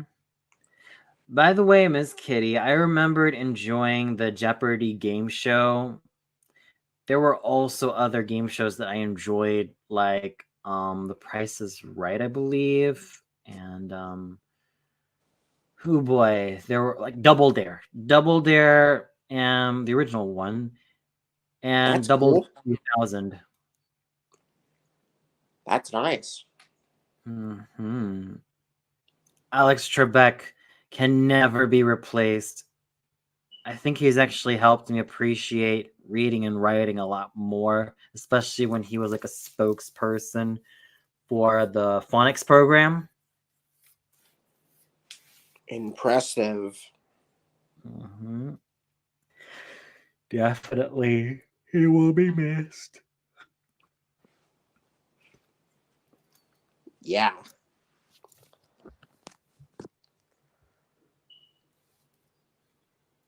Yep. But Life going does back to find. JDF, I think that was also kind of like, well, then again, well, maybe Strike One occurred before all that. Strike One was when he was like losing a lot of people who were close to him. His brother, older brother, Eric, back in 2001. And then one of his good, and then of course Tuitrang also in 2001. And one of JDF's good friends. Yeah. It's kind of That was sad that Strike Jason One. David Frank has missed out so many of his friends, just like himself. And when I saw that Jason David Frank was gone back in 2022, I was crying. I was shedding in tears, and something is gonna haunt me or anything. Because I was when I saw this, skeptical. I saw it from Dragon Critics' video from Dino Thunder, known as Back in Black or Fighting Fighting Spirits, in one of the Mhm. episodes in Dino Thunder where Tommy has to fight his Ranger form from Zeo to Mighty Morphin, and I mean you gotta check out that episode from Fighting Spirit. It's a emotional episode and it was really good. Since Mm. the other Rangers from Dino Thunder couldn't do it, why not Tommy into the mix? And then the remaining three Dino Thunder Rangers team up, and then they destroy the pterosaurs. And keep in mind that that's the same pterosaurs from Triassic Triumph, but added more color, and then this thing from a chest that takes away the Dino Gems energy and all that. I Mm. mean, it's a really heartbreaking episode for Mm, Dino Thunder.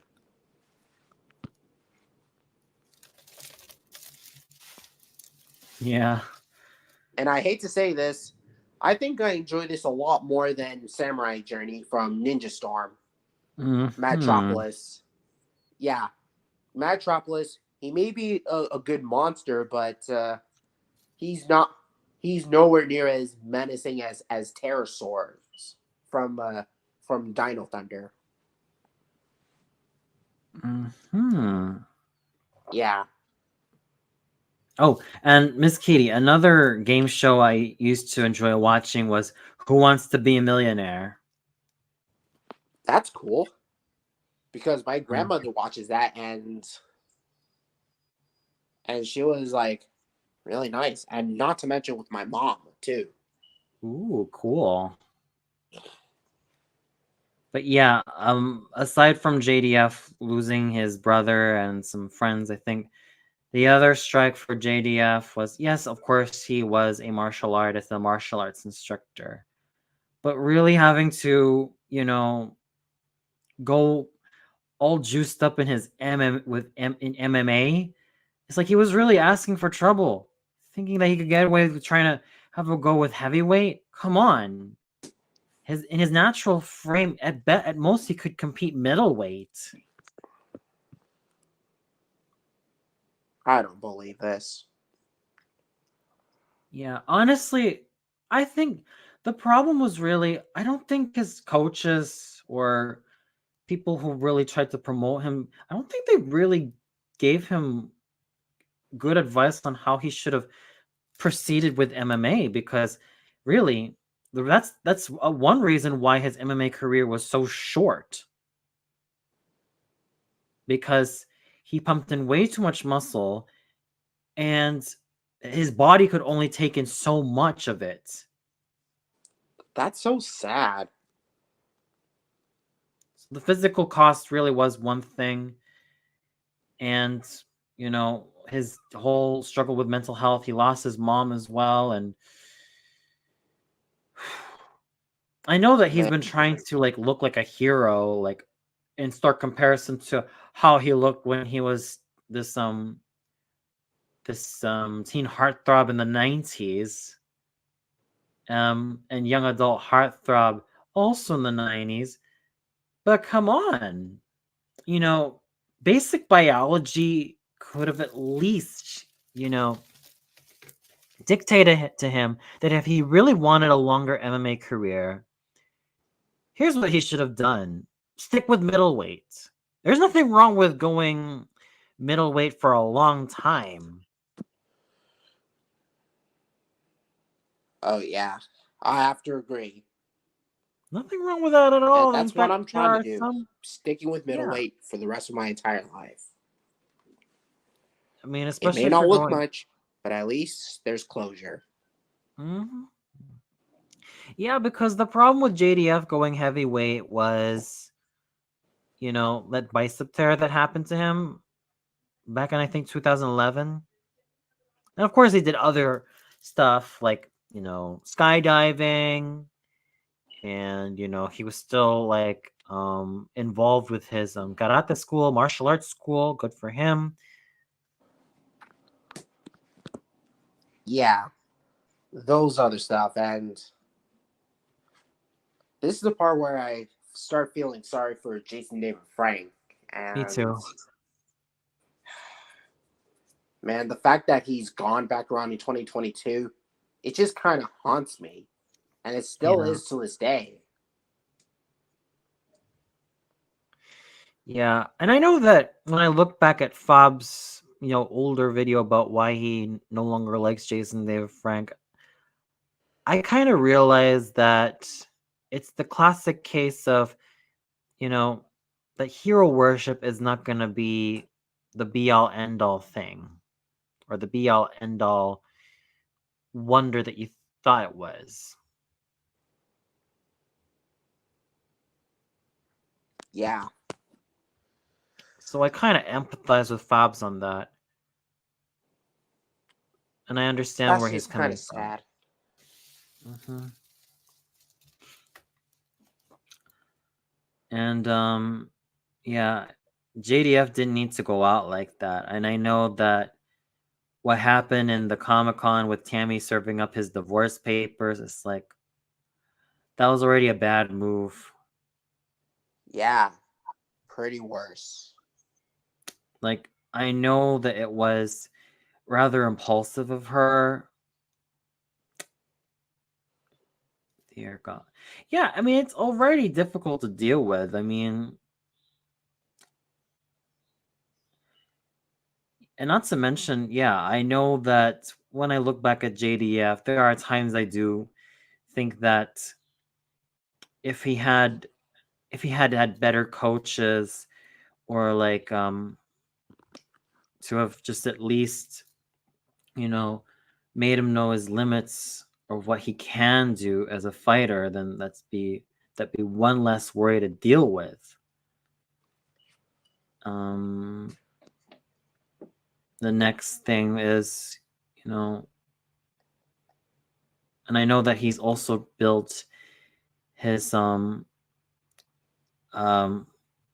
identity as a Christian man, because I remembered when Fabio was talking about his contention with Jason David Frank, that when Steve Cardenas came to the show after Austin St. John left or decided to quit, JDF initially had some problems with Steve Cardenas because back then Steve used to be a 19-year-old dude who would party and drink and smoke pot and bang a lot of chicks.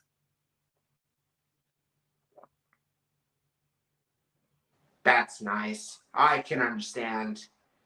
And I also felt bad for Austin St. John because I also heard that he was arrested for some other things like being a fraud. Like, I don't remember, but There was like the PPP loan fraud. yeah, which seems kind of weird and all that. And I also felt sad for the actor who played Cole, the Red Walforce Ranger from Power Rangers Wall Force. I Yeah, also heard Ricardo that he got Medina arrested. Jr. Huh? Ricardo Medina Jr. Yeah. I also heard that he got arrested because in that apartment with his partner, I also heard that he took a sword and then stabbed him by mistake, and that's how Yeah, he ended up getting arrested. And I mean, it kind of haunted me. that's true. That's true. But then again, I get where JDF's initial contention with Steve Cardenas was coming from, because it's a kid show. It's practically a, Mighty Morphin Power Rangers was pretty much popular with a lot of older kids and young teenagers in the 90s. So Pretty you much. gotta be good role models to them. You can't go behind the scenes and go drink, party, and whatnot. You can't Yeah. do that. It's kind of obvious that Mighty Morphin is more famous than its recent seasons. Like, I mean, yeah. As much as I like Mighty Morphin, there's plenty more seasons of Power Rangers to appreciate a lot more. Like I Oh appreciate with man. Dino Thunder, Ninja Storm, Jungle Fury, and RPM and all that. See where I'm going with Mm, all this? And even with yeah, the newer ones exactly. like Dino Fury. Exactly. I mean, in my experience, well, rediscovering Power Rangers sort of made me realize that I've learned to appreciate Time Force a lot more. I could see why I ranked it as my number one favorite. I know that there are those who are not always going to go that far, but Time Force really had a mature story element or storyline going for it. I mean, this is the season in which the original Time Force Red Ranger supposedly dies via Rancic's hand, but then somehow he ends up getting resurrected much later. Yeah. Yeah, I remember seeing one of the episodes according to the actor Jason Font. I saw the interview from Jason Font on YouTube, and then I can already tell that two Red Rangers, like Jason Font, like Wes Collins and Alex, they look identical, except for the fact Mm. that Wes is blonded and Alex is brownish hair coloring and all that. Yeah, black hair, blackish brownish hair. Yeah, It would have been fun actually, but I get why Alex didn't end up being like a seventh ranger because it would have been difficult for Jason Font to have had a goal at playing like twin rangers or quote unquote. I mean, look, Coach Font already has had a hard time and a crazy time going through Wes's skin and the character development that he's been enduring throughout all those episodes of Time Force. And he ends up rising, becoming a a real hero, a real Red Ranger hero. yeah, Wes Collins, and not to mention Power Rangers Time Force, not to mention Power Rangers Dino Charge along with it, if I had mentioned that. But rewatching Power Rangers Time Force, it makes me want to watch it a lot more than Power Rangers SPD. Yeah. Yeah, I have to agree with you that Time Force is one of the better Power Rangers series in the seasons, but rewatching Time Force, yeah, this Time Force is a lot better than Power Rangers SPD. No And doubt even about Power that. Rangers in Space and Power Rangers Lost Galaxy, I may add. Not to mention, yeah, do you know what's best about Time Force, Lost Galaxy, and In Space? They take No me as the viewer mentors. seriously. Excuse me? There are no mentors or watching over Power Rangers. Exactly. I mean, yes, in Time Force you technically have Captain Logan, but he's not that much of a mentor. He's more like a sort of somewhat of a commander figure. But other than that, it's like most of the work is for the Time Force Rangers. And yes, of course, in space, this was when the Rangers really had to grow up and find their ways. Pretty much. They're more like, And finally, Lost Galaxy. I know that you have Commander Stanton, but he wasn't really mentoring the Rangers. More like, giving orders and commands and all that stuff. They did go back with the sort of mentor formula in Lightspeed Rescue yeah. with Captain Mitchell. Mm-hmm. And not to mention, the Mitchell family, there's a bit of, tragedy and mystery revolving around them, especially where Ryan Mitchell is concerned and the mystery surrounding him and Dana wanting him back or searching for him and why Lightspeed Rescue was initiated. Yeah. Oh, and back to In Space, Lost Galaxy, and Time Force is that when you see the Rangers in their normal forms, they're like young adults, Exactly. while the rest of the series is they're most likely teenagers and all that stuff. But in Space, Lost Galaxy, and Time Force, they're young adults. Well, with Time Force, in terms of Trip's case, I think he appears more to be like a 17-year-old young man because, and then Lucas, I think he's supposed to be 18 years old. 18 years old because remember, both Michael Copon and Kevin Kleinberg.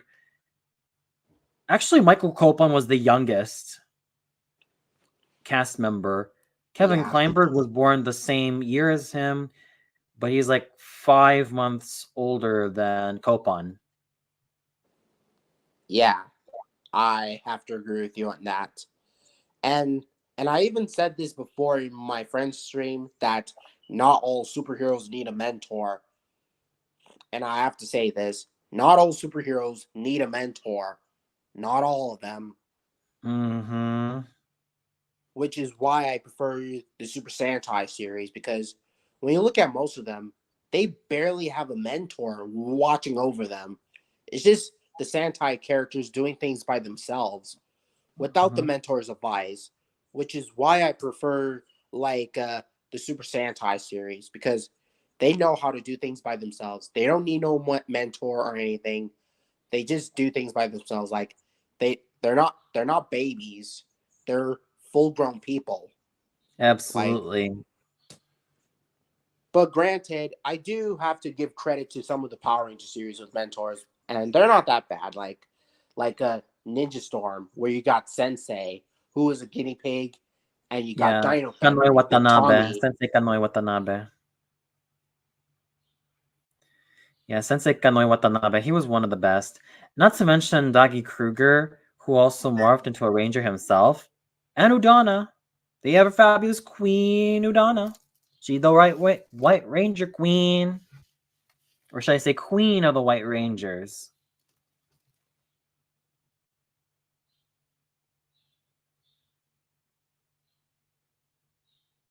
And I think, and you know what? Here's another mentor figure that should have gotten a lot more, development. Princess Shayla.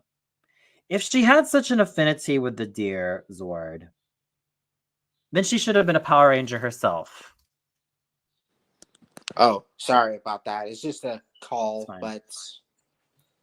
but back to what I was saying with the Power Ranger credit with the mentors. Like, you get Sensei from Ninja Storm, who is more of a guinea pig, an old man. Dino Thunder with Tommy, and Mm-hmm. then Jungle Fury, you get the funniest mentor, who is possibly Ranger, the Wolf Ranger, and then RPM.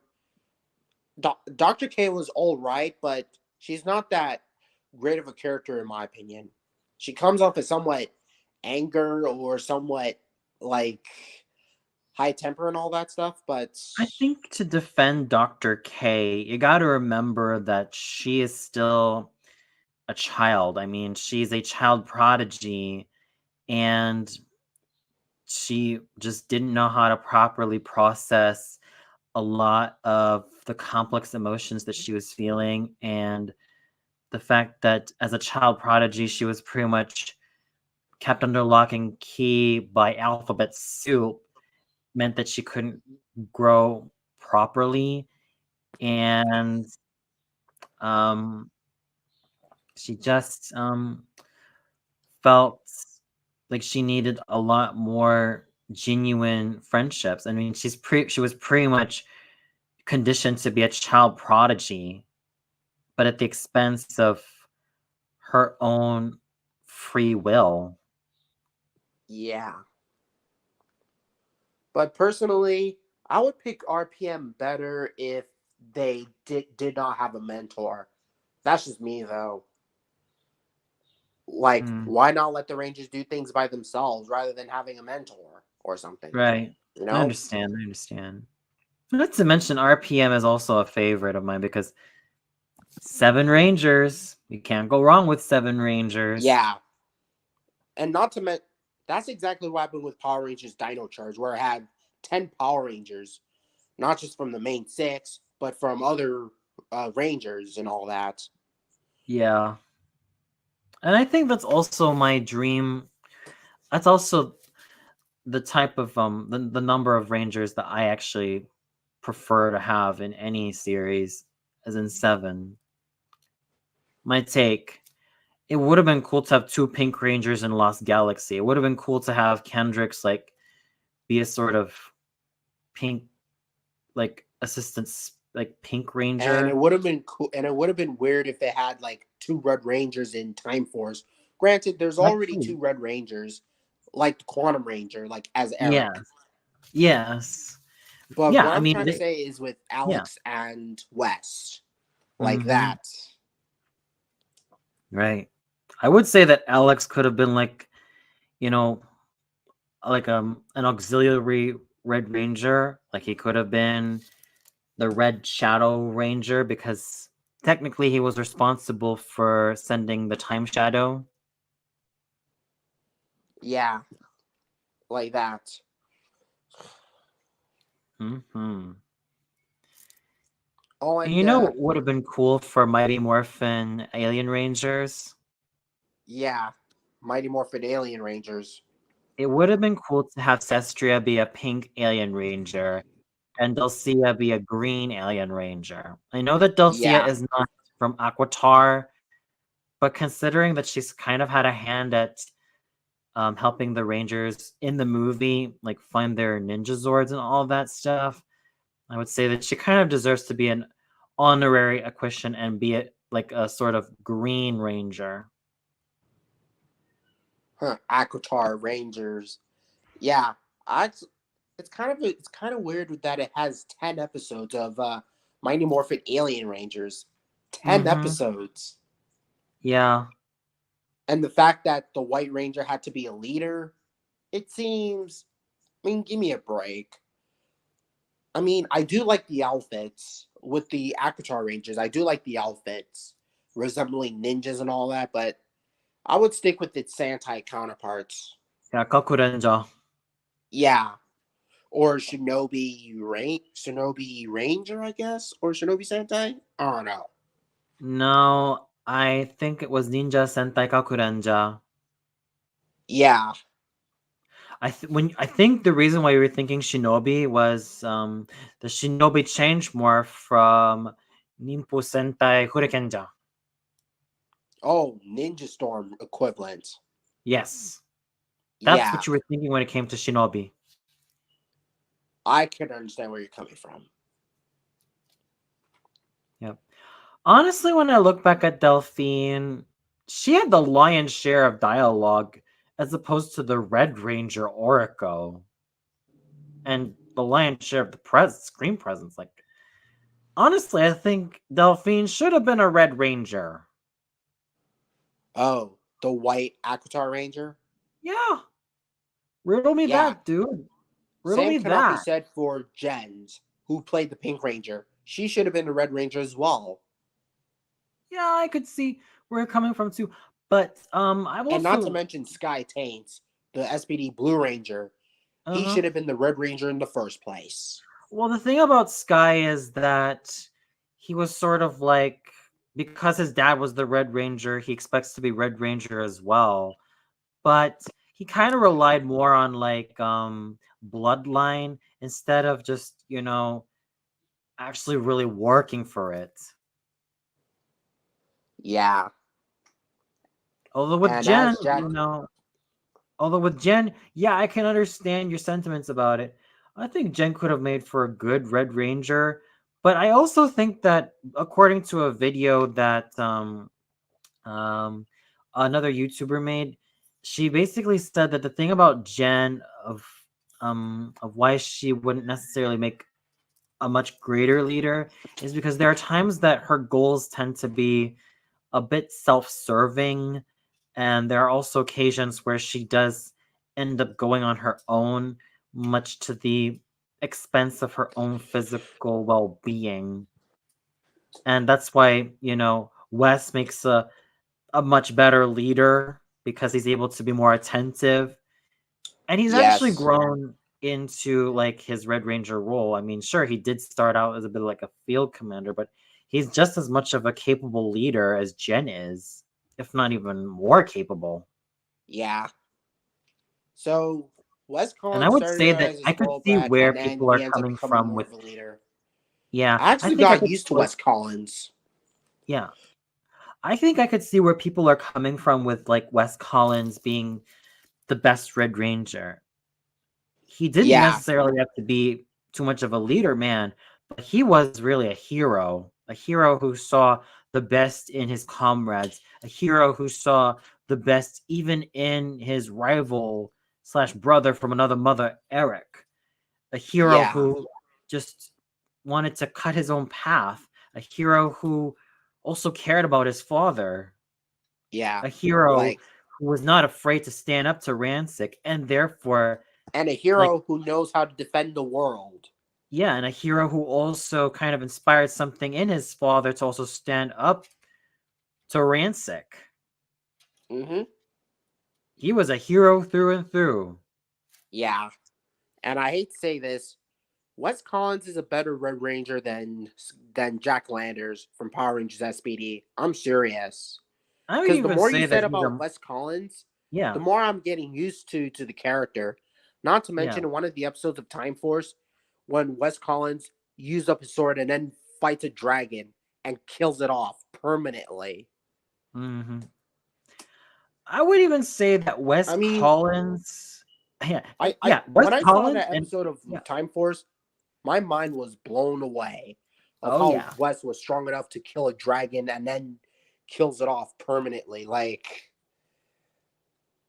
yeah. He earned his stripes when he had his like battleizer. yeah, Same goes for Eric Myers. I mean, I'd also count him as a Red Ranger. I like Eric. I mean, he's one of my favorite characters in Time Force. Not because he has the Q-Rex Dinozord, far from it, but yeah, yeah, he is Wes Collins' best friend, and then somehow they end up turning rivals and all that stuff. But when you look at Eric's character in Time Force, yeah, you can already tell that he's basically like a tragic hero because he believes what he's doing is right and then allows us to go into his character. Like, I mean, when you look at like Eric Myers, he's basically like a tragic hero in Time hmm Force. Oh yeah, absolutely. I think because he's worked so hard to achieve what he needed to achieve, and then when what he sees in Wes is just someone who kind of had everything handed to him on a silver platter, and kind of calls him out on this shit. Yeah. hmm I think, and of course, let's not forget. I think another reason why, especially where Naoto and Tatsuya, their Japanese counterparts, are concerned, I could see why, Time Fire and Time Red, or Quantum Ranger and Time Force Red, I could see why they ended up having like the same color of suits. Yeah. I think it's to Except for the also, fact that Eric's side suit was like black while Wes is regular like the rest of them. I could see why, because I think with Eric, he's he might say that he's not just any ranger. And of course, he's not just any Red Ranger. He's his own Red Ranger. He doesn't need anybody telling him what to do or whatever rules he got. He can make his own rules. Mm-hmm. And look, I mean, part of him being also as much of a Red Ranger is that he was also a commander for the Silver Guardians. So he also has leadership position. Pretty much. Yep. So that does qualify him to be as much of a Red Ranger as his other Red Ranger buddies. Yeah. And not to mention his Q-Rex Dinozord is actually kind of cool. Like, look at the Mhm. Quantosaurus Rex. I Oh mean, yeah, that Zord was a beast, a total beast of a dinosaur. you're right on. And one of my favorite episodes in Time Force is where West and Eric travel back in time, and then they counter dinosaurs, which, uh, which they look, yeah, they look better than the CG T Rex from Dino Thunder, the first episode of Dino Thunder, and take and compare that to what we see in Time Force with the Tyrannosaurus in stop motion style and the better look. And I mean, yeah, yeah. When I watched it, and I was like, "Holy crap! Is this like Dino Thunder all over again?" But hmm but here, it's basically, yeah, time traveling, and I can understand why a lot of people and you like Time Force because it has like this time traveling stuff and situation and all that, which I could totally agree. And not to mention they travel back and then they decided to rescue Curex before Rancic and the others trying to capture it. And then not to mention both Eric and West, they start arguing of who gets the Curex, but instead of teaming up together, they start arguing, like becoming rivals and all that. Mm-hmm. I mean, Wes has every bit of concern for Eric not knowing if he's going to clinch the Q-Rex's powers or not, but Eric proves him wrong.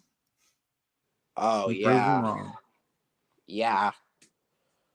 But instead of taking the Q-Rex, I mean, one of Rantic's mutants decided to mind control the Q-Rex, and then that's how it ends up destroying the city and all that, and then going Mhm. against uh, Eric, and that's how Eric ends up taming it and saying that Q-Rex, I order you to halt like that. Right. And Exactly. that about the dinosaurs in the episode of Time Force, which I can understand that like they look like some Jurassic Park dinosaurs, but more puppeteer and all that stuff. Like, except for the fact that they live in different time periods. Like, why is Stegosaurus doing in the Cretaceous and all that, and the T Rex. The T Rex look in Time Force, I gotta say, is that it looks better than that yellow T Rex from Power Rangers Dino Thunder, where that Tyrannosaurus in Dino Thunder, the first episode date of the Dino, where it was chasing Tommy, and then it ends up being a robot, not the Dinozord, but the first episode of Dino Thunder, and then they crash and turn into a robot. Like, you know how that went. Mm-hmm. Mm-hmm. Absolutely. Yeah. I mean, that Tyrannosaur from Dino Thunder is very inaccurate, and I mean, yeah, it is kind of silly and somewhat goofy, and doing a Jurassic Park reference, but at the same time, it's kind of a pretty crazy way to start Dino Thunder all off, especially that yellow Tyrannosaurus chasing Tommy, and then it ends up being like a robot or whatever. Absolutely. Not to mention, the thing that I've always appreciated about Time Force is I'm always going to go back to it is its writing. I managed to kind of, stray away from like the safe space of Power Rangers being only for kids, and it managed to, really tackle some serious stuff. I mean, prejudice is one of them, especially when Trip defends a mutant from Eric because he knows that the mutant didn't do anything terribly wrong other than just like steal some vegetables. Oh yeah, that kind of reminds me of Bridge from Power Rangers SPD, the SPD Green Ranger, where he takes off his glove and then reveals the monster like T Tops, and then realizing that T Tops barely did anything, like he was framed, and then T Tops was a bounty hunter. That lady that framed T Tops was actually the villain because she robbed into the bank with the water stuff like material, and then another thing is that framing T Tops for things that he didn't do. Mm-hmm. So that stuff that Exactly. you're saying from Time Force kind of reminds me of Bridge, the SPD Green Ranger from Power Rangers SPD, where Bridge defends T Tops because T Tops barely did anything, and yeah, and all that.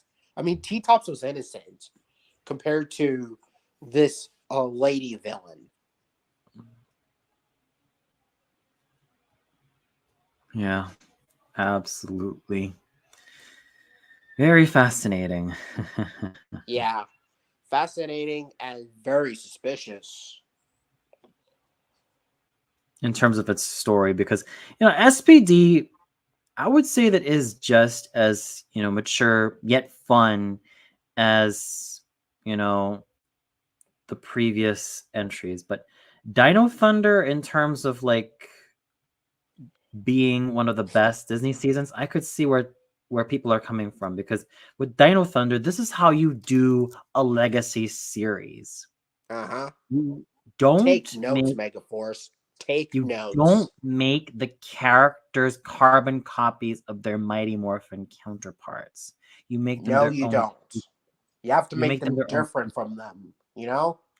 I mean, let's face it. I mean, the thing with Connor of why I appreciate him is that, yeah, he's a talented soccer player. He's an athlete, but he is such a freaking chauvinist.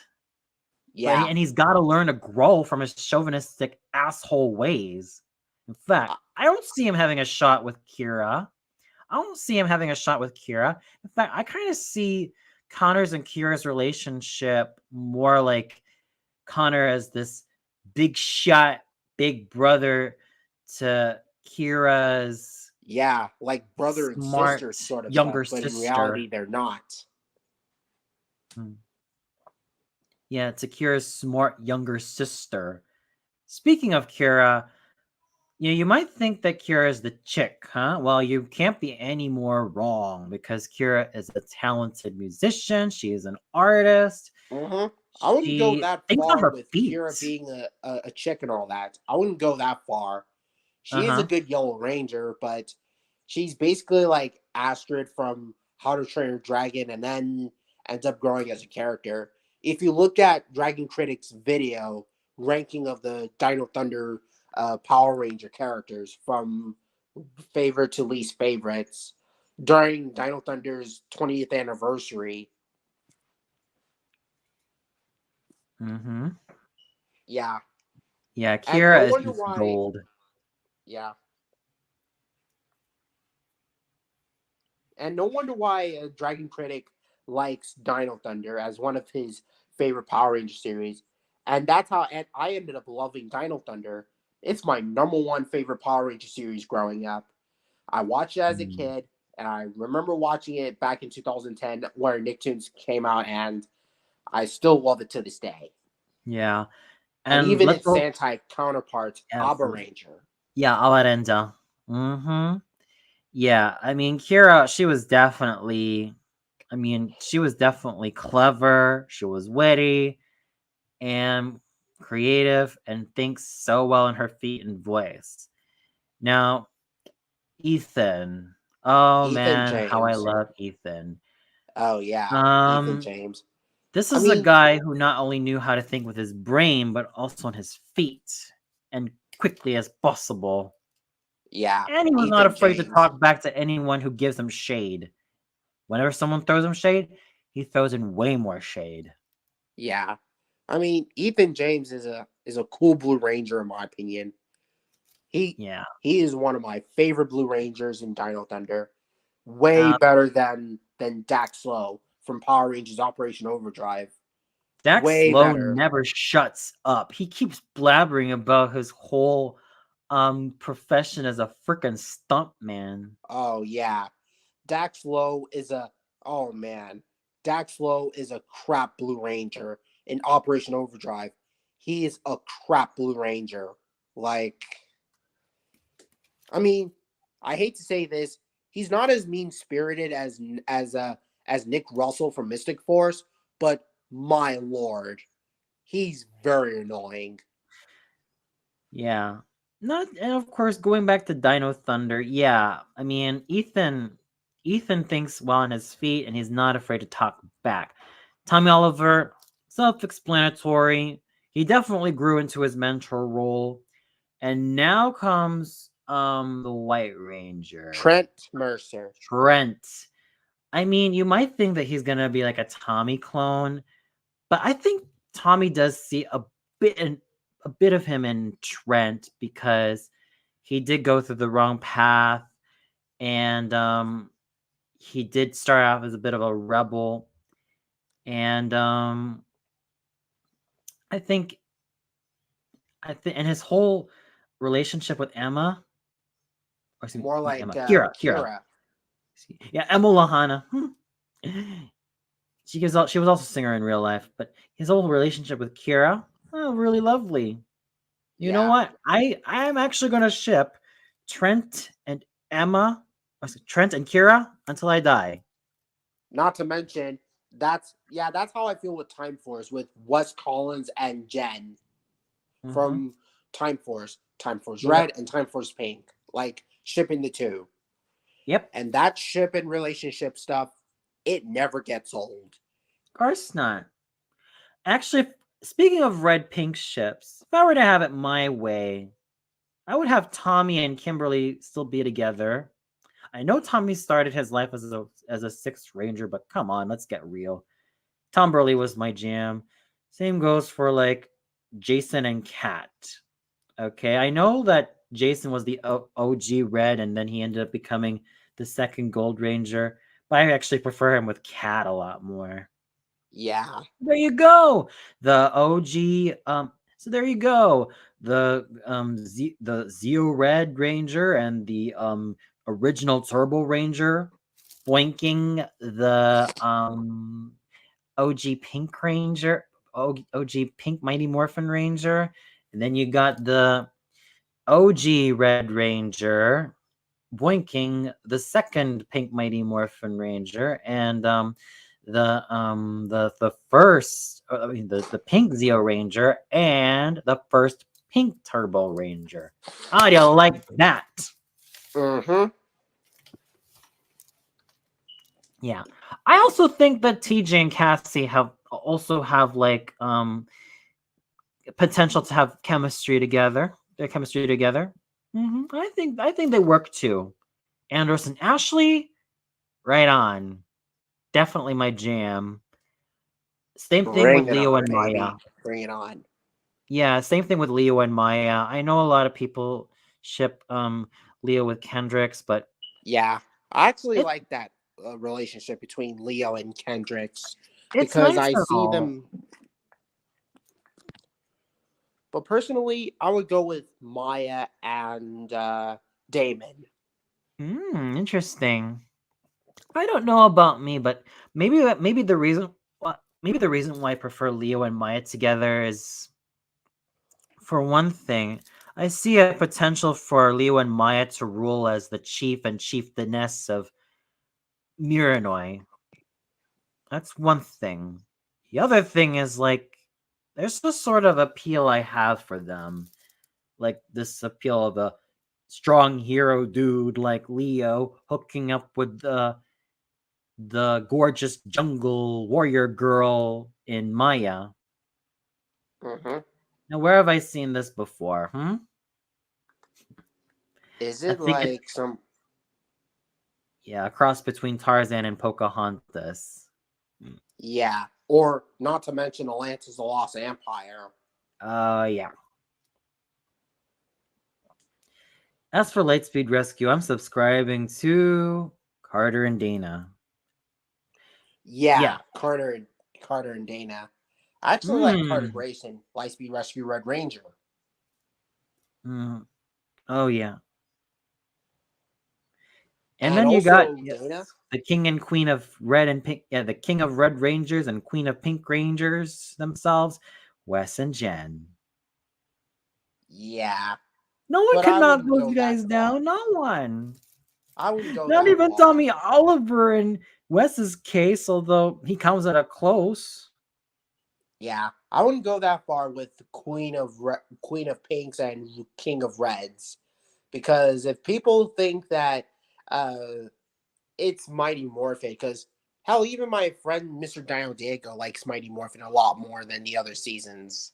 Mm-hmm. And yeah, I can hardly see why, because I even said this myself. Out of all the Saban seasons of Power Rangers, Mighty Morphin season 1 and 2 and Wall Force are my favorite ones. And then for Mm-hmm. Disney seasons, Ninja Storm, Dino Thunder, Jungle Fury, and RPM. And as for the Neo Saban, Dino Charge, as well as Ninja Steel. And then the Hasbro era, Dino Fury. Yep. Interesting. For Yeah. me, I'm gonna go for me in terms of the original Saban, gold medal really has to go to Time Force. Disney era, RPM, no questions asked. Neo Saban, I didn't really have any warmth for that particular set of Power Rangers seasons because by the time the Neo Saban era happened, I was, you know, I was graduating high. I was about to graduate high school and head into film school. So of course I was like, I wasn't in for that. Oh yeah, that's exactly what happened to me when I graduated high school, where Beast Morphers came out back in 2019, and then all Right. these other movies coming out like Avengers Endgame, 2019's Lion King, How to Train Your Dragon: The Hidden World, Lego Movie Mm, 2, Dino King Journey to Fire Mountain, and many more. right. Yeah. By that time I was kind of out of the loop with the Power Rangers, and don't even remind me about Megaforce and Super Megaforce. I feel Yeah, sad for those two. especially the Legendary Battle, Yeah, the which legendary battle was kind of wasted opportunity. yeah, I used to like it, but rewatching it now, it felt like a carved copy of that Sentai battle, like Pirate Sentai, which Pirate Sentai is a better one in my opinion. Yeah, Gokaijo. Yeah, and to make matters with legendary battles, that the Sentai Rangers are in Megaforce. They barely have their own Power Ranger season. Like, look at this Ranger. Like, where did and I was like, where did this Ranger come from? Or where did this Ranger come from? Or that Ranger, and all that Yeah, type of stuff. Like definitely. It was like those slapped together Sentai characters that are in Power unnecessarily. Rangers Megaforce, they It, barely even show up in any other Power Ranger seasons. Like, exactly. I mean, it looks this is why I think Super Megaforce should have like done the Forever Red route. yeah, And because look, you could, I mean, this is how it should have been done. They should have just used the suit changes from the previous season, starting with Mighty Morphin. exactly. Why have all these extra seasons, like Live Man or Taborenja or Five Man, what have you? It just feels unnecessary. Yeah, from Angels and then Pirates, like it is completely and utter ridiculous. Hmm. Yeah, and then you cheapen all this to make this MMPR for the 2010s. Hell, even the um the juice bar owner is given the name Ernie, but he's race swapped to Indian. What the barnacles? I have no idea.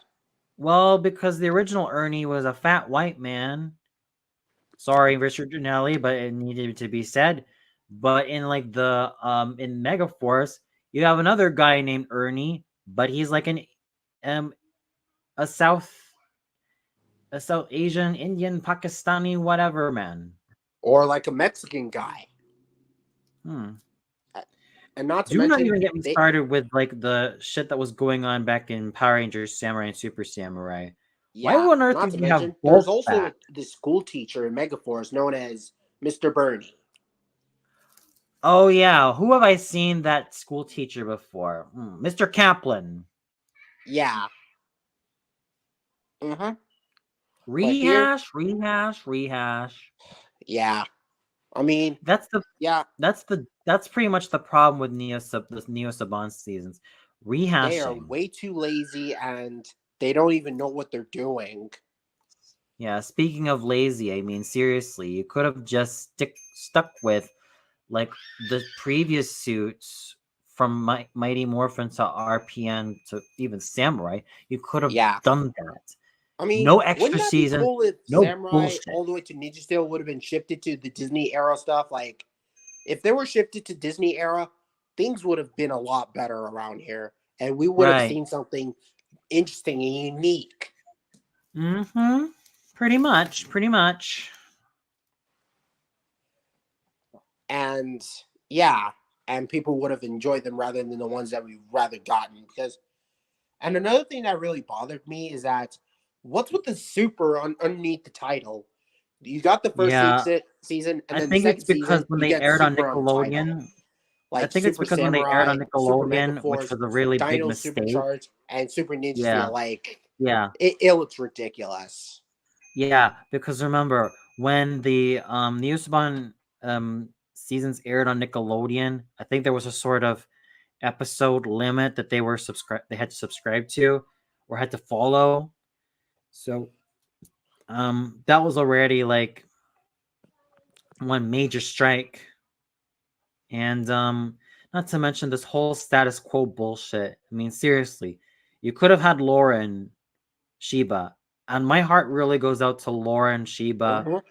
from Power Rangers Samurai because listen, I like Kimberly Crossman, her actress. She is a beautiful, beautiful woman, absolutely Yep. gorgeous. I think she's got I think she's married these days, and I will say this: Kimberly Crossman is a beautiful woman, absolutely beautiful. But her characterization, her character Lauren, is so criminally underused. Here's Oh my take. man. Here's my take. Lauren could have had two solutions for her. Either Yeah. go the American only 7th Ranger route and have her be like the Crimson Samurai Ranger, almost like how Ryan Mitchell was the American only um, Lightspeed Ranger as the Titanium Ranger. You could have done Exactly. that. Or you could have had Lauren be the leader from the very freaking beginning. Yeah. Have her be the Red Ranger and have, On Jaden be like the Crimson Ranger. Hell, you could have even had like Jaden and Lauren and Jaden remain and have them akin to be like, Eric and Wes as two Red Rangers from Time Force. Like, what is that? You have all the yeah. golden Not to mention opportunities the two in Red Rangers from in Ninja Lightspeed Storm Rescue as and the other Time stuff. Force. Yeah, and let's also understand this. And to make matters Um, worse for the Neo Saban, to make matters worse is that from Megaforce and Samurai, they rely too much on Sentai footages. I shit you not. I think Because what's when you even watch worse Samurai about and them, Megaforce, the, yeah, you can already tell that it's just plain Sentai footages, which is yeah. just plain lazy. Oh yeah, definitely. I think what's even worse about both Samurai and Megaforce is the reliance of Mighty Morphin as a formula. Yeah, The that constant too. reliance on Mighty Morphin. Veritas Joe made a video about it in which he was ranting about the whole Mighty Morphin meat pounding or something like that. He made And a very entertaining video about it. not to mention, Fabio even ranted on both Megaforce and Samurai, saying that they're Mighty Morphin ripoffs. And you know what? Yeah. I often agree with them on that big time, Going especially and with the even theme using a songs remix like version Go of Go Go Go Power Power Ranger Rangers. Come nonsense. on. Come on. Like, what's with the Go Go Power Ranger nonsense? Like, it kind of bothers me, Me too. which is why I prefer theme songs like Dino Thunder, Ninja Storm, Jungle Fury, Operation Overdrive, and even Dino Time Fury Force. along with it. Time Force is my main jam. Yeah, Time Force In Lost too. Galaxy and in And all the space. other Power Ranger theme songs. They are way, way better than what we see from Samurai and Megaforce by saying Go Go Power Ranger nonsense. All that Go Oh Go yeah, Power Ranger definitely. stuff, it kind of bothers me big time. Me too. Me too. Well, anyways, I think I gotta get going here. And it was a nice stream. And Oh, it was great meeting you, man. yeah, for a second time. Oh, yeah, exactly. While I It's great while I having you on did here on my stream, man. Definitely a Mhm. fantastic, pleasure. And I thank you so much. Yeah, talking more about the Power Ranger stuff and talking more about other things going on. And well, I think I gotta head off. So my battery's dying and gotta take some rest. And well, life finds a way. Yes, definitely. See you then, LBT. See you next time. Yep, yep, yep. Yeah. Honestly, looking back at Power Rangers, especially the Power Rangers franchise, and kind of realize how much of a interesting yet fun and totally out there franchise it really is. I mean, it made stars out of Jason Dave Frank first and foremost. And not to mention, the more I look back at the Saban era or should I say the Neo Saban era, the more I feel sorry for it because he had golden opportunities to make your Ranger cast a lot more charismatic and charming, and then you make them revert to just entertaining kids like this. What is that? I think Samurai also had some potential, but I felt like it was a little bit wasted. Not to shade on the Samurai cast or anything. I know that they were doing the best that they can with their source material, but for me, it was like a lot more wasted opportunities left and right. Mega Force and Super Mega Force. Oh man, it's a bad sign when Mega Force and Super Mega Force still use the whole Mighty Morphin nostalgia to bolster their stories. It's a terrible, and I mean terrible sign, and a pitiful one at that too. So it kind of does make me feel rather sorry for the Neo Saban um, Power Rangers series because a lot more could have been done. A lot more could have been, exercised. A lot more could have been dealt with. Let's put it nicely. A lot more could have been dealt with. Anyway, while we're on the topic of Power Rangers, there's a piece of, Inu Rangers, or shall I say Mighty Morphin Inu Rangers work that I was particularly proud of. Hang on a second. I'll show it to you. So basically, it is, Inuyasha being the Red Ranger leader that he is, saying it's Morphin time. And then, just hold on right there. Okay. Yeah. And then you got the rest of the Inu Rangers, i.e., Shuran, Sashomaru, Hakaku, Ginta, Ayam, and Shunran also doing that pose. So here we go. Uh-oh, not that.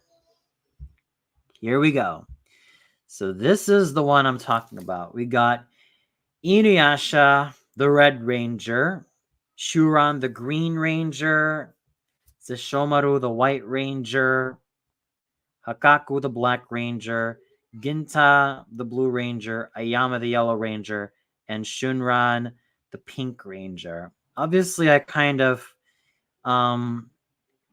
based their designs off of the Mighty Morphin Rangers outfits. So basically, what you'll realize in Inuyasha is that he's like the Red Tyrannosaurus Ranger equivalent of Jason Lee Scott in terms of his leadership, and Tommy Oliver in terms of his impact on the Power Rangers franchise. Although, if you ask me, I think he would act a lot more like Tommy Oliver in terms of like the impact he has on the franchise and considering his staying power.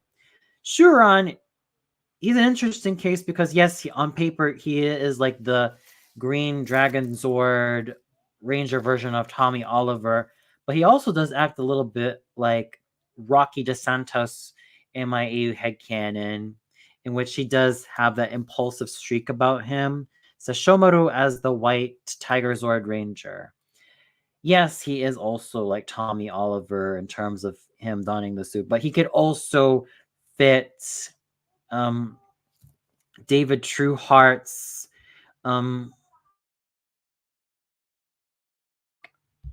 whole Big Brother role in which he is Tommy Oliver's big brother, Hakaku, he essentially combines Zach Taylor and Adam Park during their Black Ranger tenures. Ginta, obviously Billy, but with a bit of Adam. And then Ayame, an amalgamation of Trini, Aisha, and a bit of Tanya. Yeah. So basically, Trini and Aisha during their yellow Mighty Morphin Ranger tenures. And finally, Shunran, basically combining Kimberly and Kat from Mighty Morphin. So basically, she's also as much of an amalgamation. And then finally, we got the Inu Ranger morphs. Here we go. This was actually tough for me to accomplish because I had to rewatch how the morphing sequence was. I had to like deal with how the morpher was on the inside and how each of the rangers held their morphin coins. So that was a lot of tough work. Absolutely tough. But I'm so glad to have made this come to life. I am so glad to have just made this come to full fruition because it was quite the ride I had, really. Rewatching the Morphin sequences from Mighty Morphin and then just have it be integrated on here. Absolute excitement from beginning to end. I think it took me days. I don't know how long this actually took me, but let's just say it took me days, let alone to finish this, and like a week at most. Now, in terms of like a favorite 90s TV show, if we're looking at a show that I love from NBC, The Fresh Prince of Bel-Air, from Fox Kids, I would go with Mighty Morphin Power Rangers, as in all 3 seasons of Mighty Morphin Power Rangers. For superhero cartoons, I would go with X-Men the Animated Series. Nicktoons, I'm going with Hey Arnold. A Cartoon Network show, I'm going with Courage the Cowardly Dog. Yes, I know that it appeared at the tail end of the 90s, but I still qualify the show as that. And finally, for Disney cartoon, well, I would go with Pepper Ann. Yeah, Pepper Ann. I would go with Pepper Ann. And Disney live action show. Well, and in terms of Nickelodeon live action shows, I'm sticking with Adventures of Pete and Pete. That was my number one favorite. So now you're gonna see them in their ranger suits. So here we go. So I incorporated parts of their clothing onto their ranger suits, and I also incorporated Samara Adele's design of what I requested from her onto them. And this was just as fun to do. This was really just as fun. So I really had a lot of fun doing all the Inu Rangers, suits and the morphing sequence. And it was an absolute blast. Just worth my time. And it was really fun also challenging myself with this. So I made them. Yeah, I know that Sesshomaru's White Tiger or Tiger Zord mouthpiece is a lot more different to the OG one, let alone the canon one. But this is also to give in a sense of, homogeneousness. with everybody wearing like not only different color suits, but also like a sort of homogeneousness of like the mouthpieces. So, oh, excuse me. So there you go. It was absolutely enjoyable drawing, you know, the Mighty Morphin Inu Ranger suits as well as the morphing sequence. That is like one part of the AU headcanon that I love so much doing in terms of Inu Rangers. Yeah. I mean, that's another reason why I stick with like the 7 Ranger count, because, well,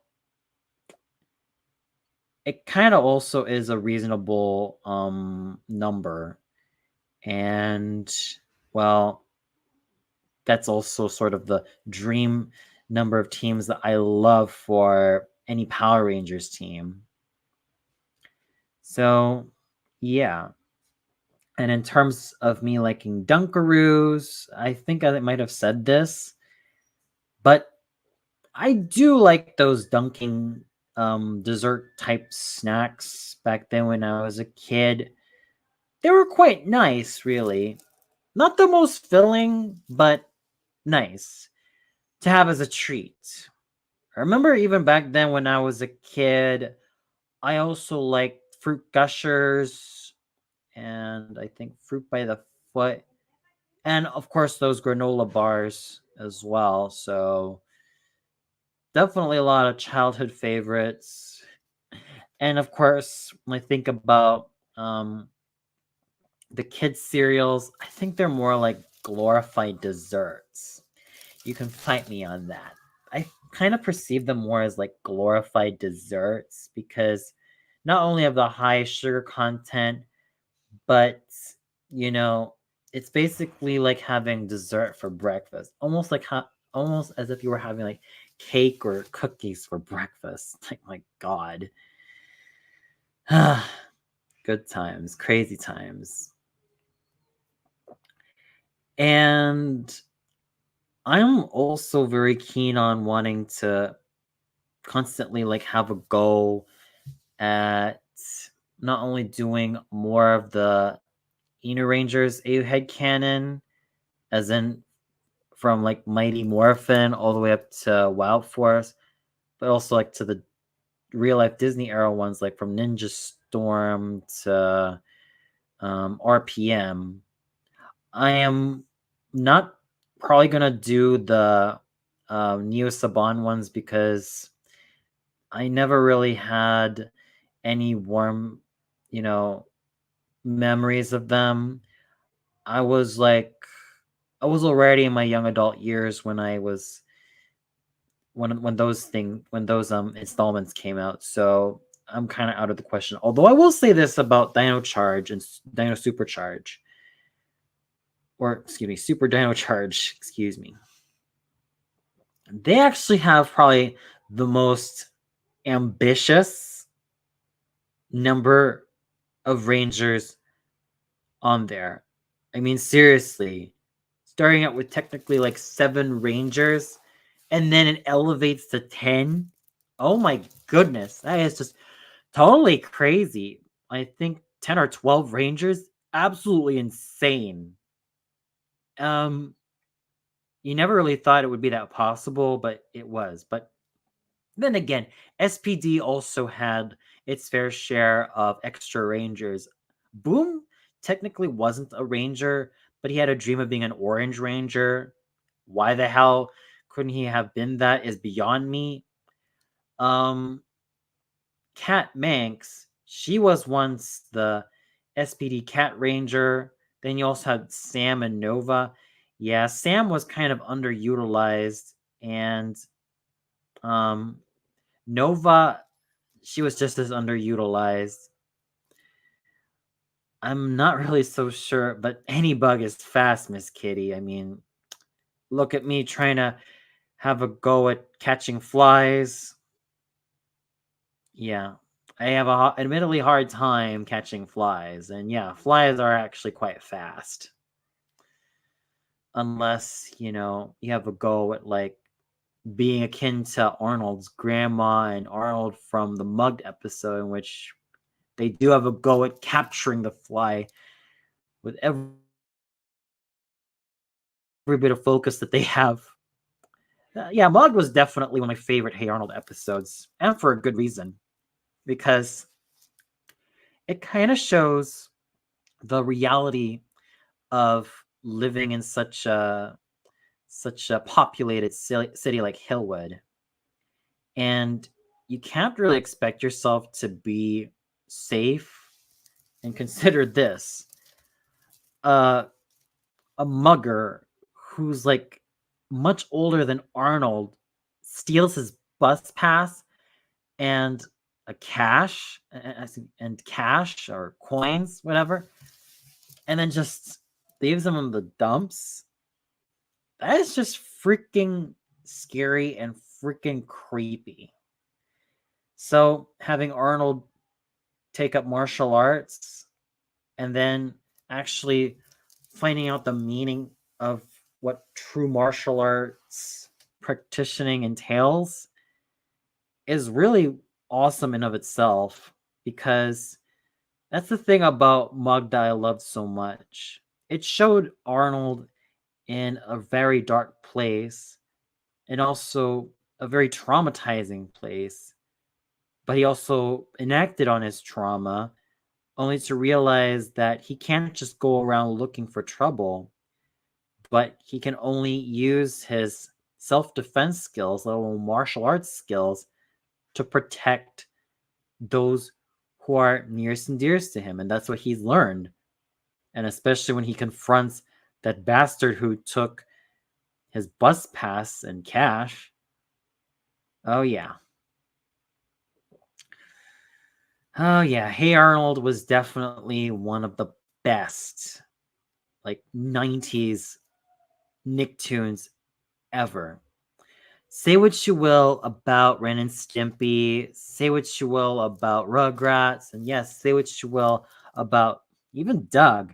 I still stick to my guns and say, Hey Arnold was one of the best 90s cartoons to ever air on television. Following suit, at least in my opinion, is Kablam.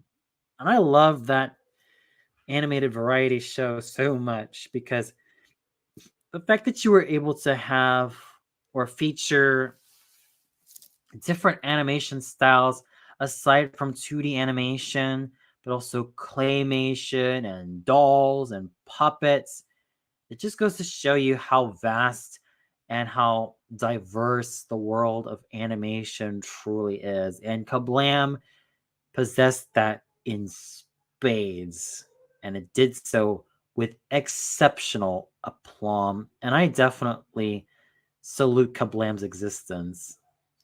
My favorite shorts on Kablam, well, of course, I can never go wrong with Action League now. Heck, I even used to ship the Flesh and Thunder Girl together as a couple. I thought they looked absolutely lovely as a couple and looked absolutely gorgeous as well. But I also love the offbeats. I kind of related to it when I was a kid watching it, especially to the main cast, because I understand what they were going through. They were kind of a bunch of misfits being together, and I kind of saw myself in their shoes. Sniz and Fondue, an absolute joy to watch when I was a kid, and definitely another piece of work that I still consider to be one of my favorite Kablam shorts of all time. I still like Prometheus and Bob. I love the way that the animators use claymation to bring a sort of crudeness to the characters, and a good number of the one-off shorts as well. I found myself, oh yes, unless I forget about Life with Loopy. I love Life with Loopy so freaking much. I love the crazy adventures that Loopy found herself in. And of course, Larry's fourth wall breaking and narrating what the heck was going on. Great times, man. Great times. And I also enjoyed the Powerpuff Girls from Cartoon Network, if you could believe that. But it also goes to show you right there that the Powerpuff Girls is a lot more than a sum of its parts. I mean, it's got referential humor up the wazoo.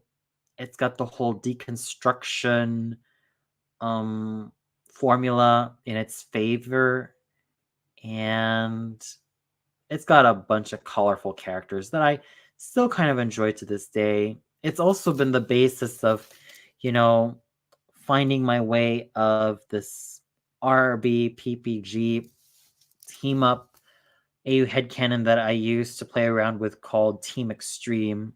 And I'm a sucker for 6-person superhero teams. I mean, you got the AU headcanon of the Rowdy Rough Boys and the Powerpuff Girls working together as one superhero team. You got Sector V from Codename Kids Next Door.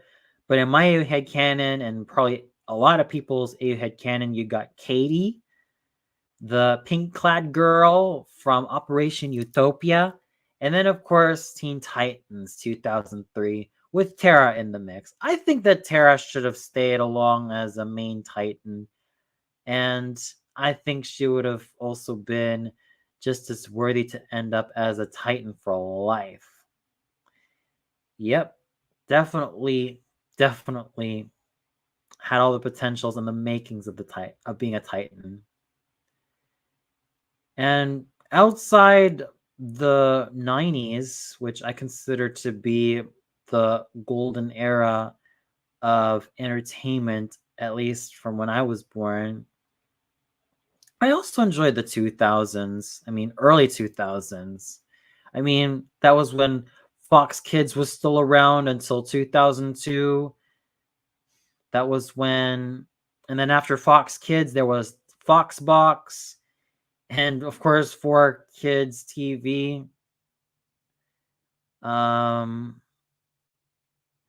And yeah, Cartoon Network, Nickelodeon, and Disney Channel continue to also have their fair share of really good 2000s cartoons, let alone live action shows.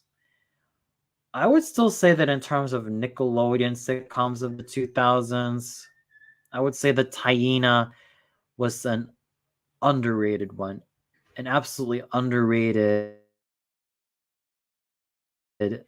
Nickcom, because, well, I feel like it's not really as loved as, let's say, Pete and Pete or Sweet Your Shorts, but it really needs a lot of love. It still needs way more love. The Brothers Garcia was actually quite fun to watch, but I think in terms of Latinx representation, I think Hyena nails it so damn well. But that's also when I had a little bit of contention in terms of the 2000s. Unfabulous was okay. It was not really that great, but it's just, it was okay, really. It was okay. Zoe 101, I never cared for it. I really, really do not like Zoe 101 at all. I thought that the characters were pretty bland, and they tried to be like Dawson's Creek in terms of the teen/tween drama in this case, but Zoe 101 just fails miserably because I don't care for the characters. I don't even care for, the whole romantic tension going on between Zoe and Chase. I will say this though, watching Zoe 101, especially in terms of what Alexa Nicholas had to endure, it kind of made me realize just how much I never really cared for not only Zoe 101, but just feeling sorry for Alexa Nicholas because she endured a whole lot of shit during her time as a tween on that particular show. I really have, a lot of compassion toward Alexa Nicholas. I know that there are those people who don't really have a high opinion about her, but I kind of have my heart going out for her. And here she is doing the whole mom thing the best way she can and raising her kids the best way she can. And I think that's a major, major way to salute her and all that she's been doing, especially.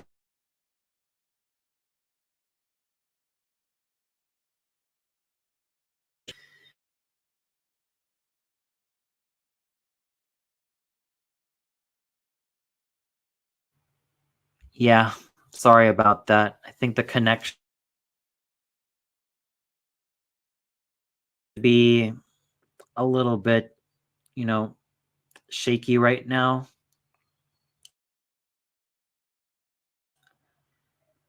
Yeah. So, what else can I say? Not to mention the 2000s or the early 2000s in this case, like probably before 2006 at the very least, and before 2008. I think that was when entertainment was at an all-time high. You know, um, constantly looking back at Toonami, and then they had like Dragon Ball Z Uncut, which was an absolute blessing. And of course, you can't go wrong with Cowboy Bebop at all. Oh, and speaking of 90s anime, Yu Yu Hakusho is totally up there with the best in terms of shonen and in terms of like the best anime in terms of quality. Cowboy Bebop reigns supreme, no doubt about that. But I'm also gonna have to give it to Outlaw Star and Trigun, especially Trigun, because Trigun is one of the most complex pieces of work that I've ever seen. There's a sort of grittiness to it that I still enjoy to this day, especially as an old school anime fan. And in terms of its themes, it doesn't leave viewers with easy questions to answer. It makes them, challenge their own critical thinking and brings it up to a whole new level. And that's something I've learned to appreciate more about Trigun as I continue to grow as an anime watcher. And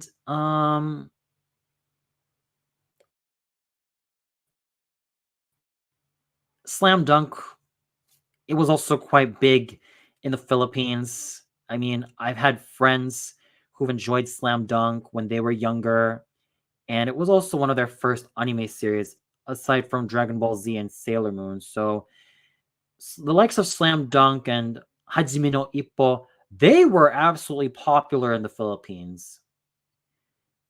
And I could see why, because there was also an appeal for sports anime, fighting anime, and well, the market was pretty much there. And in terms, oh yeah, and I also consider DNA Squared to be quite underrated. It does need a lot more love as a sci-fi romantic comedy. I mean, you would never think that a guy like Junta, who is so allergic to girls, wouldn't be that funny, let alone as exciting, but it actually is. I also think that Karin was also a major ball of enthusiasm and excitement herself.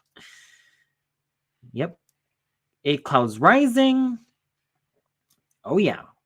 I need to give it another watch to create my own critical assessment of that particular OVA, but I remembered loving it to bits. I was also admittedly a bit too young to watch Eight Clouds Rising because the characters had a tendency to swear. Like there was one character who was saying Jesus Christ. like as an interjection. Oh yeah, that was back in the 90s.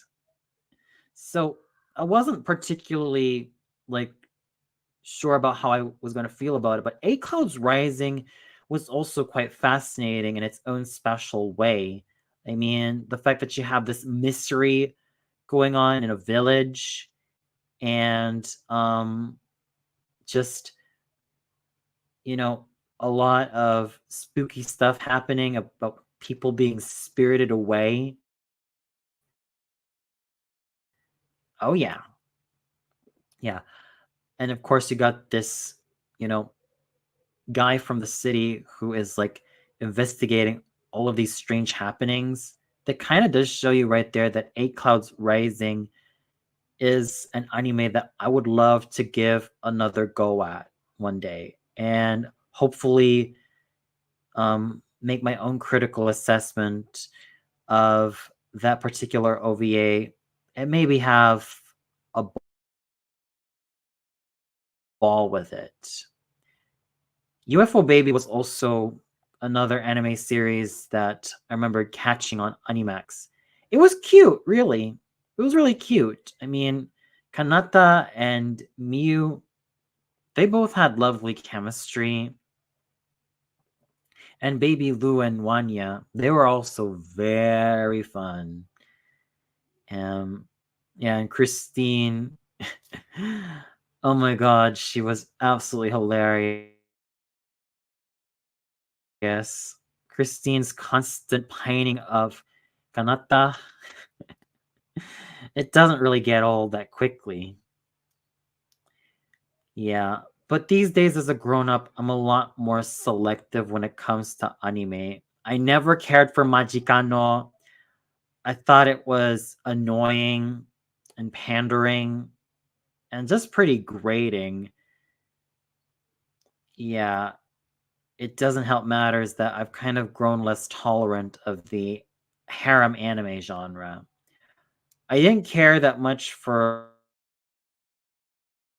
Love Hina, and I know that it is one of the more acclaimed harem anime series, but I was not in for it.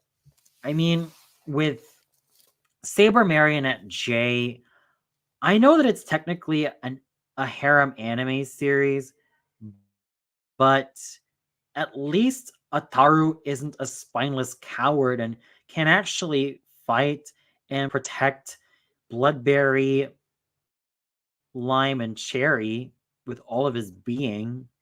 And Saber Marionette Jada X's ending was absolutely poignant. By the time I caught its ending, there were times I felt like I was almost about to cry because that was just how impactful and heart-wrenching the ending to Saber Marionette Jada X was. And Saber Marionette J, I know that as I was researching that anime, it was extremely popular in Spanish-speaking countries, especially in Mexico and Cuba and various Spanish-speaking countries in South America and Central America. So that's a very interesting piece of um, tidbit that I've managed to acquire while I was researching Saber Marionette J. No worries, Miss Kitty. I might end up streaming again on Saturday, as in tomorrow. So you're not gonna miss that much of me, Kitty. Not at all. But yeah, and even them anime reviews, or the people in them anime reviews, made positive reviews of Saber Marionette J. I know that there are certain people who are not total fans of that particular anime series, but for me, I've been a fan of it ever since I was a 12-year-old, and I probably might have to give it another watch now as a grown up. because I remember being totally glued to the TV in terms of watching Saber Marionette J. It was a very enjoyable and enthralling series. In fact, I would go out of my way and say that Saber Marionette J deserves a lot more love because at least Ataru was not a spineless coward. Now, in terms of Urusei Yatsura or Lamu or Lum the Invader Girl, I never got into it at all. I found the characters, let alone a good portion of the characters, absolutely peevish. Just truly, truly peevish. I wouldn't even go out of my way and say that that's the main problem I've been having with a lot of Rumiko Takahashi's works, because her characters tend to be totally obnoxious and annoying. I mean, you got the main lead character who is a guy, or the main male lead character who is just insufferable, impulsive, and supposed to be the jerk with a heart of gold. But there are just times where he just feels insufferable. The main heroine, don't get me started with her. I can't even stand the times that she ends up being abusive or just ends up being nothing more than a backup love interest. Then the love rival, who's usually a guy, all talk and barely any action. I'm looking at you, Urusei Yatsura, and Rama One Half. Inuyasha to some extent. And speaking of Inuyasha, part of me still can't believe I used to love it so much. Nowadays, I just look at it and say, I can still kind of enjoy aspects of it, but at the end of the day, I am not afraid to be critical about Inuyasha. One, because there are times that its pacing does suck. It does tend to drag on, and then you got all this plot convenience armor for Inuyasha, and all these unnecessary power-ups and crazy power-ups. And of course, Kagome seating Inuyasha. Now you can tell why I despise that bitch. Oh, and I know I'm gonna attract a lot of Kagome Higurashi fantards on the chat saying, "What are you talking about? You're misogynist." Well, if I'm a misogynist, and this is what I'm going to proclaim to these Kagome Higurashi fantards, because I'm going to really, really put them on full blast. And so all the Kagome Higurashi fantards watching, if I'm a misogynist, why is it that I love Jen Scotts from Power Rangers Time Force? Why is it that I enjoy Kira Ford from Power Rangers Dino Thunder? Why is it that I totally love Kimberly Ann Hart, Catherine Hillard, Trini Kwan, Aisha Campbell, Tanya Sloan, Ashley Hammond, Cassie Chan, Kendricks, Carone, Dana, Kelsey, Katie, Taylor, and Alyssa? Why is it that I enjoy them so much? Because these are strong women who stand on their own 2 feet and don't always need some man to keep saving them. And that's what I've been getting with Kagome Higurashi. She's a dumbass in distress that I don't have any warm opinions on these days. And no matter how much I tried to like her back then when I was a teenager, as I grew into my adult years, I hated her more and more and liked her less and less. Therefore, Kagome Higurashi turns out to be nothing more than a character that I tried so desperately hard to like back in my younger years, but just grown to hate. And yes, I can hear a lot of the fantards crying their little eyes out, but you know what? Who cares? Who really cares? And I don't like to reopen certain wounds that I've had with a person I used to have a lot of contention with. But let's just say that all this is behind us. All this shit that happened between me and her is behind us. And we're just going to stay good friends until the end of time. That's it.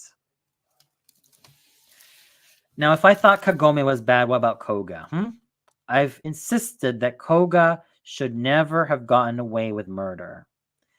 And that guy, that poor excuse of a wolf demon warrior or wolf yokai warrior,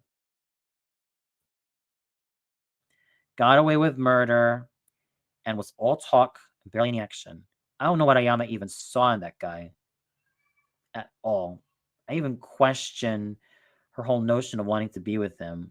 He was just a coward. Ayama deserved better. And that's why I think that she and Inuyasha make a much stronger item. And I know what these canon fantards and canon Nazis got to say. They say, it's not going to happen. It never happened. Forget it. I march to the tune of my own drum, and you might as well march to the tunes of your own drums. Get used to it. Yeah, I remember back then, barely 2 years ago on Twitter, or nowadays known as X, a whole bunch of, crackheads started to whine at me saying, "Oh, you're because you're Kagome, you hate women."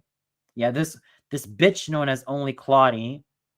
Yeah, I'm putting her on full blast because it just goes to show you right there that although she started out rather civilly, there was another loser who said he just hates women, and then she just assumes that, oh, I wanted Inuyasha all to myself. Well, that's not the point of my main argument, you bitch. The point of my main argument was that I did not like how Kagome's multiple sits in episode 100 was the scene I hated the most, because it made Kagome nothing more than a petulant diva and nothing more than a pathetic manipulator. Get it through skull. But no, she just ended up not listening to reason, and then she just blocked me. That just goes to show you how pathetic this loser known as Only Claudie really is. Not to mention immature. Speaking of immature, yeah, a good number of so-called people on Twitter, yeah, they've proven themselves to be nothing more than sheltered and totally uncool. I've never watched Be Cool Scooby-Doo, but based on what I've seen, it's not for me. It wasn't for me. I mean, the last piece of Scooby-Doo related media that I ever caught was Scooby-Doo Mysteries Incorporated. It was absolutely surprising and what it could get away with. Not to mention its star-studded cast. I mean, Udo Kiya, he was on there. And then you got Linda Cardellini as another character called Marcy. I refuse to call her Hot Dog Water because that just sounds too mean-spirited. I'm just going to call her Marcy. And a whole bunch of other guest stars. And of course, the lore of Scooby-Doo is not only expanded on, but also kind of reimagined as something darker and creepier. It managed to amp up the creepiness factor, but still managed to keep its charm. That is just how much I need to give Scooby-Doo Mysteries Incorporated a much fairer shake. Because around the time I was about to graduate high school, and I wasn't really feeling as much for, what was airing on television as I did for anime, let alone a lot of the programming on Animax or any other channel that aired anime. Yeah. As for Velma, thank goodness I didn't even bother with that piece of shit. Because I didn't need any more Scooby-Doo related stuff. It's just, a race swap Velma becoming an insufferable bitch. What more can you expect, right? I mean, it's a real shame because the way I see the Scooby-Doo franchise is that there are times I just wish that the that it could have just gone to rest without a doubt. Like it really should have just gone down, no questions asked. But I get it. It's also about, you know, having a profit, earning a profit. What more can you expect? Same goes for SpongeBob. You know, the more I think about SpongeBob SquarePants, the worse I feel for that show because it started out charming and rather sweet in its own special way, but it turned out to be nothing more than one of Nickelodeon's cash cows. So definitely not. And that's also another reason why I don't really have too many fond memories of SpongeBob. Those fond memories I've had of SpongeBob are a bit few and far between because I could still enjoy SpongeBob to this day as an adult, but you know, when it is compared to, you know, a lot of the Nicktoons that I actually enjoy, it's sort of lacking. And I think the reason why it kind of lacks is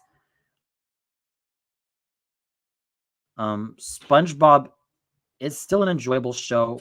I still kind of like it, especially its earlier seasons.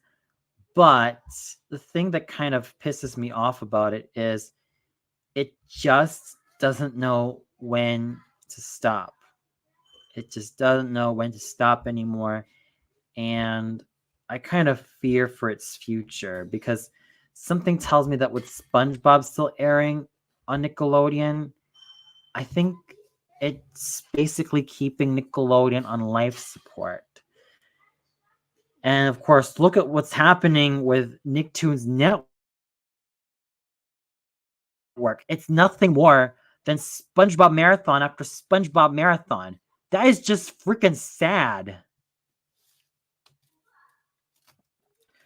So I can't even find it in my heart to like quote unquote hate SpongeBob because I always insist this. I don't hate SpongeBob. I just don't like what it's become.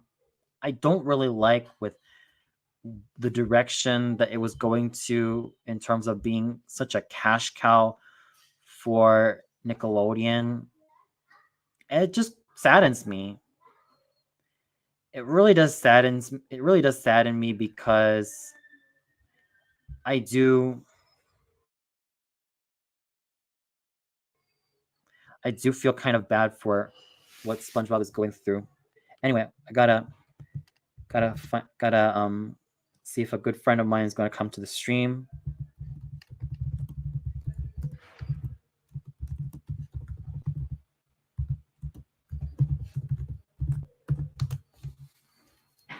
Because well, for me, that's just how I kind of feel about, you know, certain animated shows these days. And I'm still gonna go stick to my guns that a lot of the good animated shows came out even way before the 90s, but also the 80s, the 70s, heck, even the 60s to some extent, and way before all that. I mean, Looney Tunes and Disney constantly competing against each other. And let's not forget about Tom and Jerry, as in the classic Tom and Jerry short. I will admit that Mammy Two Shoes was the greatest of all time. Oh, that's cool. That's cool. So he's about to go on right now.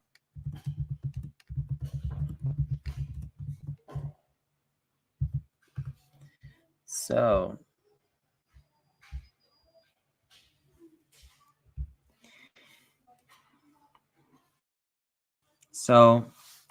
I'm pretty excited for a very good friend to show up to my end of May stream because, well, we've been very, very, very great friends, almost like brothers, during our high school years, and I consider our friendship to be a truly precious one.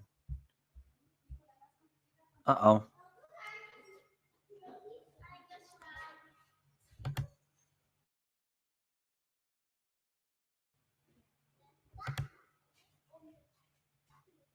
I think he's on board. Yeah, he's on board. Hang on. Just need to.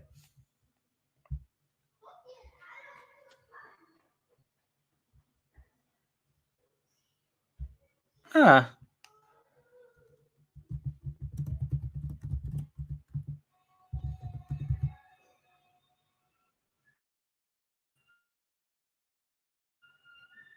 Oh, okay.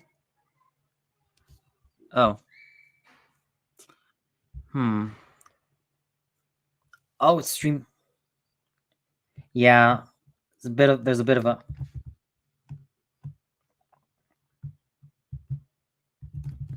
Yeah.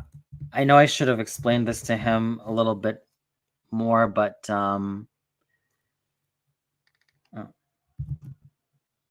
maybe yeah. I know that this is a little bit tricky, especially to try to, come on in.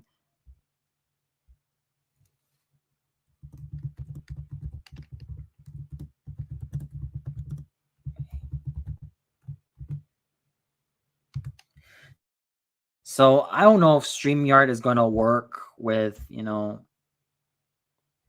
my friend's phone. This is, and I know that this is a little bit challenging to get themselves on there.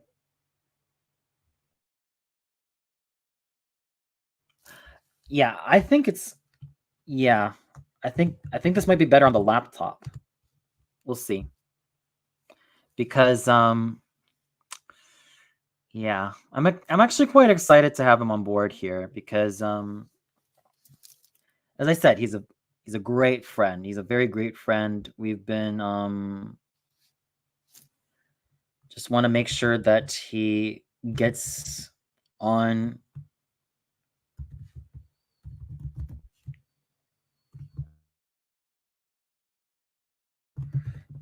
here.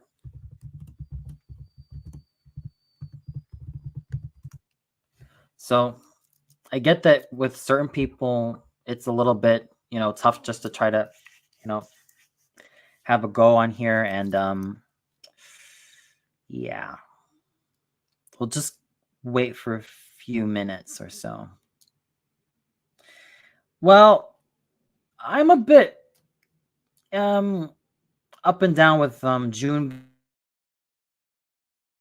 being Pride Month because, well, the thing I've kind of found difficult about Pride Month is that I don't particularly like it when kids end up being involved to check out what's going on, because the way I see Pride Month is it's really supposed to be for consenting adults, as in adults who've really found their way with, who they prefer and who they like,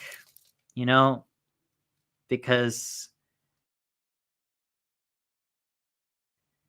especially considering Pride Month these days, it's become quite a troublesome sight of, people just going and being going out and being rather promiscuous. It's not what true Pride Month is all about. It's really about self-love and loving your significant other and embracing who you are. That's what I think real Pride Month is all about. What's up, Mark? Oh, wow. Yo, it actually works. Holy crap. But this is still on my phone. I'm still on my phone. Oh, no worries, man. Welcome to my stream. How have you Hello. been? I'm good, man. Now my laptop's not working. What the hell? Oh I'm man. sorry, I look like crap. Well, Just I woke hope you've up. been well, man. I've been sick. Been sick, but everybody been Oh sick. my. So it is what it is. Whoa, what's going on there? I don't know. I think it's the weather, like extreme heat, and then sometimes it rains. So Ah, fair are there enough. other people watching? Yeah. Actually, only one. There's some people in the chat asking questions. So yeah, it's a live stream, man. Oh my god, I've never done this before. You'll get used to it. I don't know if I will. It's But it's an okay. actor type thing, right? Being on a live stream, so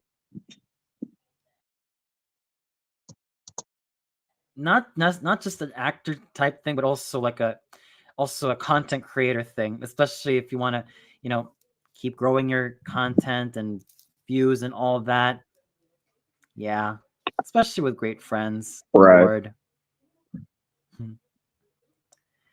So, so was there any video game that you used to play growing up that you still kind of like to this day? Because I remembered we were talking about Tekken and all that,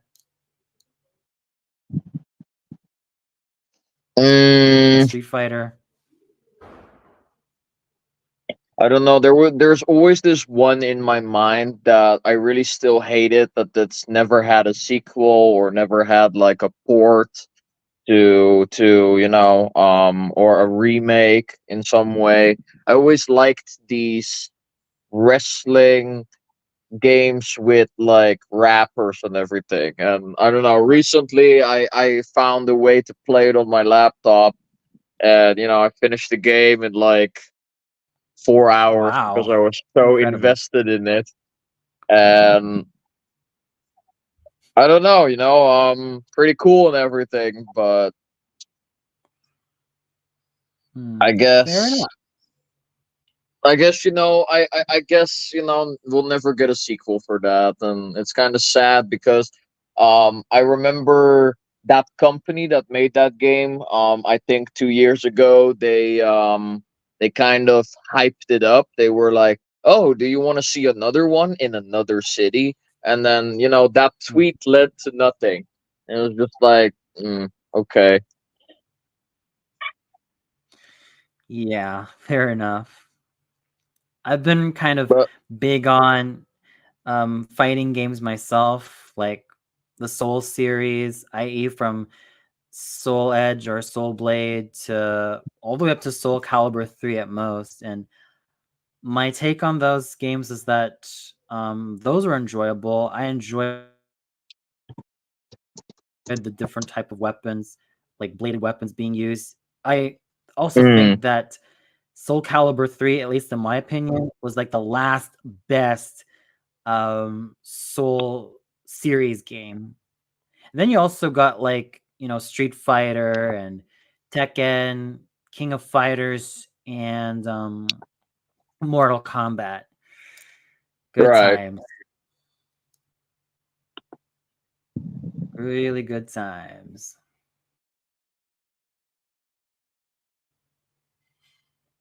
Oh, so your only watcher was Miss Kitty, but I don't know if she's still here. Is she still here?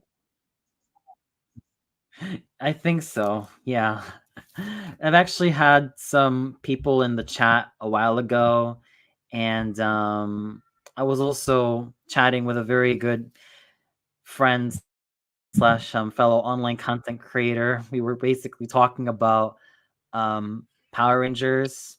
His name is LBT. Very cool guy. Very, very cool guy. Um, how do I leave So, this chat? Ah, okay. all right. Ah, Fair Mhm. enough. So, Just want to get rid of this sickness so that I can go back to the gym, can get back to my goal. I understand.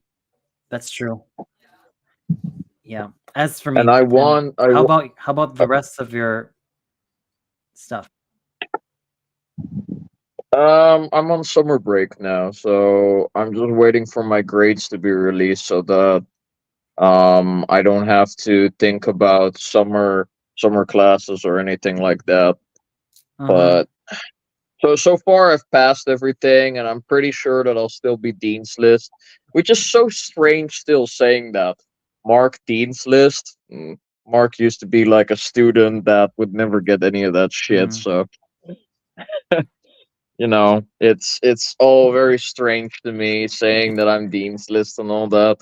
Um, but I'm really scared for one subject because out of, I think we were supposed to have like at least 30 meetings or 24 meetings with our teacher. I've only Mm-hmm. seen her like 4 times this entire semester. Her final exam was really easy. It was really funny halfway through. Like, it was a multiple choice Oh yeah. final exam. And for some odd reason, when I got to question 30 out of, question 40 out of 81. Oh, sorry, wait. Oh, no. When I got to question 26 out of 51, I was Mm-hmm. like, why are all my answers A? And I'm pretty sure that all my answers are correct. And when I reached 51, I checked back, I did a little bit of a review. All my answers were A. So I was like, you know what, fuck it. I'll just click submit quiz. And when I submitted quiz, it said that I got 51 out of 51, and I was like, oh, okay. So Miss just forgot to scramble the answers and just left it to A only. But damn, bro. Wow. I think she's probably So testing your logic skills or like something like that. maybe, but I don't know. I'm still worried about that grade. I hope it's something like 1,2 or a 1,3 or something. Nothing above 2 because I already have a grade that's a 2,3, and that worried the shit out of me. But it's mostly because of the people that I was grouped up with during that course. Yeah, Um, yeah. they they don't really like people that they don't really know, so they end up grading them really low during the peer evaluation. So like What? me and my group mate, we got like 26 out of 45 from What? their peer evaluation, which is really low, which is really like, what the fuck's wrong with you guys? I Mm. complained to one of my friends about it, and he said that, yeah, during senior high they were like that as well. If you're not friends with them, they don't care about your grades. And then, that makes you mind boggle. It makes you mind boggle because it makes you go like, what are you doing in psychology if you cannot care about every single person in the room? That's what Exactly. psychology is about. You have to, like, even if you don't like the person, you have to try to understand them and try to help them along the way. But I, Exactly. I don't know. I still see the same pattern in so many people that I'm stuck with in psychology. A lot of them just don't belong there. Mm. I guess I have another example. I had a class called positive psychology. I actually got a 1,0 for that, so the highest grade Great. possible. But like, we had a lot of activities that were, really supposed to make you so vulnerable to the core. It was really supposed to make you, you know, if you can, you cry. And basically, my teacher would always test everybody. He would always say, who wants to be a psychologist? Raise your hand. And Mm-hmm. he would see at the end of the class that the people that cried, they were really worthy of being a psychologist than the people that did not cry. And the people that I had as group mates during my statistics, they would never cry.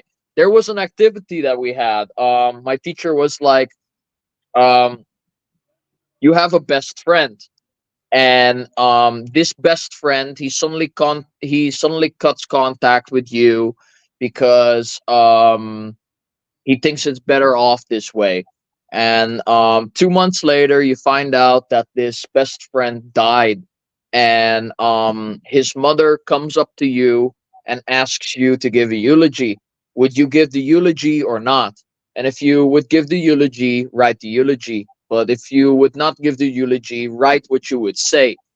And then after the funeral, his mother and father comes to you, gives you a portrait, and at the back of the portrait there's a message that says, "Hey buddy, I'm so sorry for cutting off contact with you. I thought this would be better like this, but I actually had cancer and I didn't want to be a burden to you." Dude, Mm. that made me cry shitless. Made me cry so bad. Yeah. But I when you understand. look around you in the classroom, a lot of people were crying. But for some odd reason, some of the people that did not raise their hand that they wanted to be a psychologist, none of them cried, and it was just wow, damn, you know. Mm. And I don't know, like a lot of people say to me that, Mark, don't be so analysis or something, because they say that I'm very observative, very analytic. I guess that's the word. but Analytical. but Yeah. you need those skills to be a psychologist. Exactly. You need to be able to figure out what's wrong with these people without really hearing from them. You need to kind of analyze what might be wrong with them, and then when they open their mouth and they say this and this is wrong with me, at least you can assume that maybe your judgment is pretty good or maybe it's really bad and you can improve. But Exactly. I don't know. I've been like that, and like I don't know. Apparently, I get judged for it. People hate on me. Um, I don't know. I get a lot of things from it. People are jealous about it. Yeah. Hey. I kind of also understand where you're coming from because, especially in my line of interest, in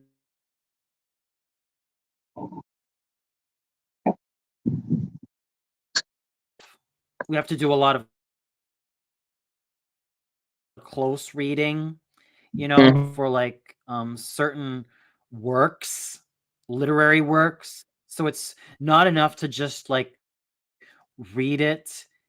You also have to contextualize it from the period, and you also have to have like a framework of how you can base your close reading and analysis.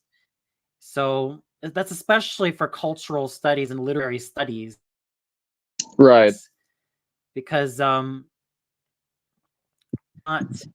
if you cannot really like analyze it, then you're pretty much only looking at that like,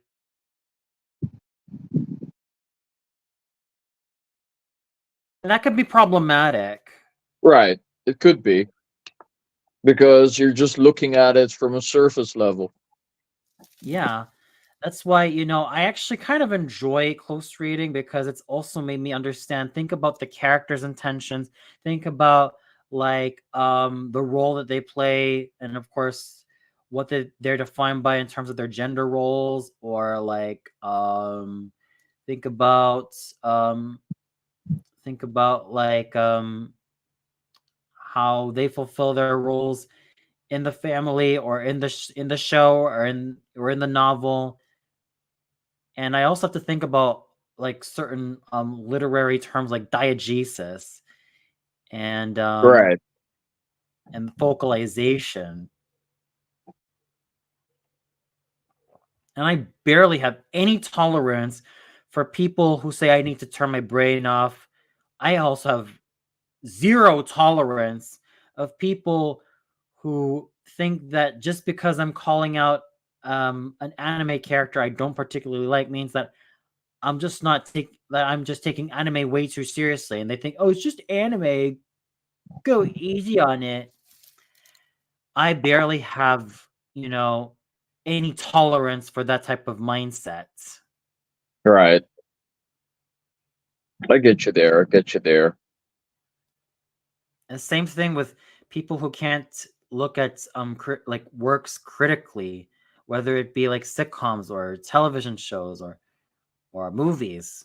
I think it's very important to engage critically with the visual media and even print media, because you start to understand that, you know, it's not just a psychology thing. It's also questioning it, just questioning it and not just enjoying it.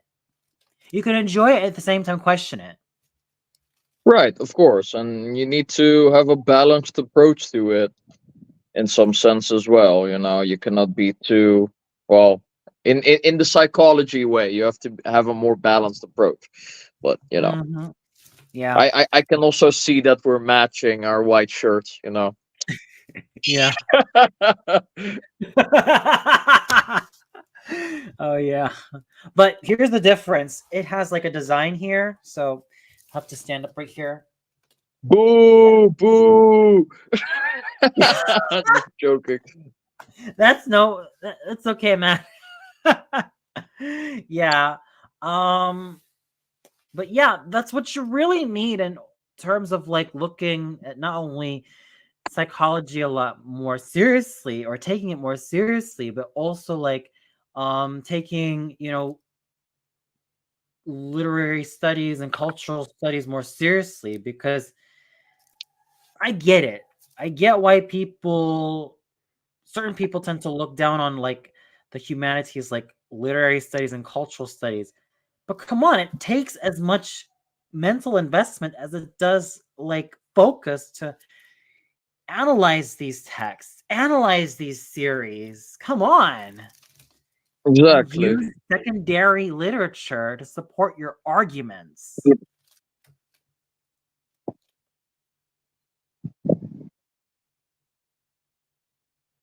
That's what I'm 6:16.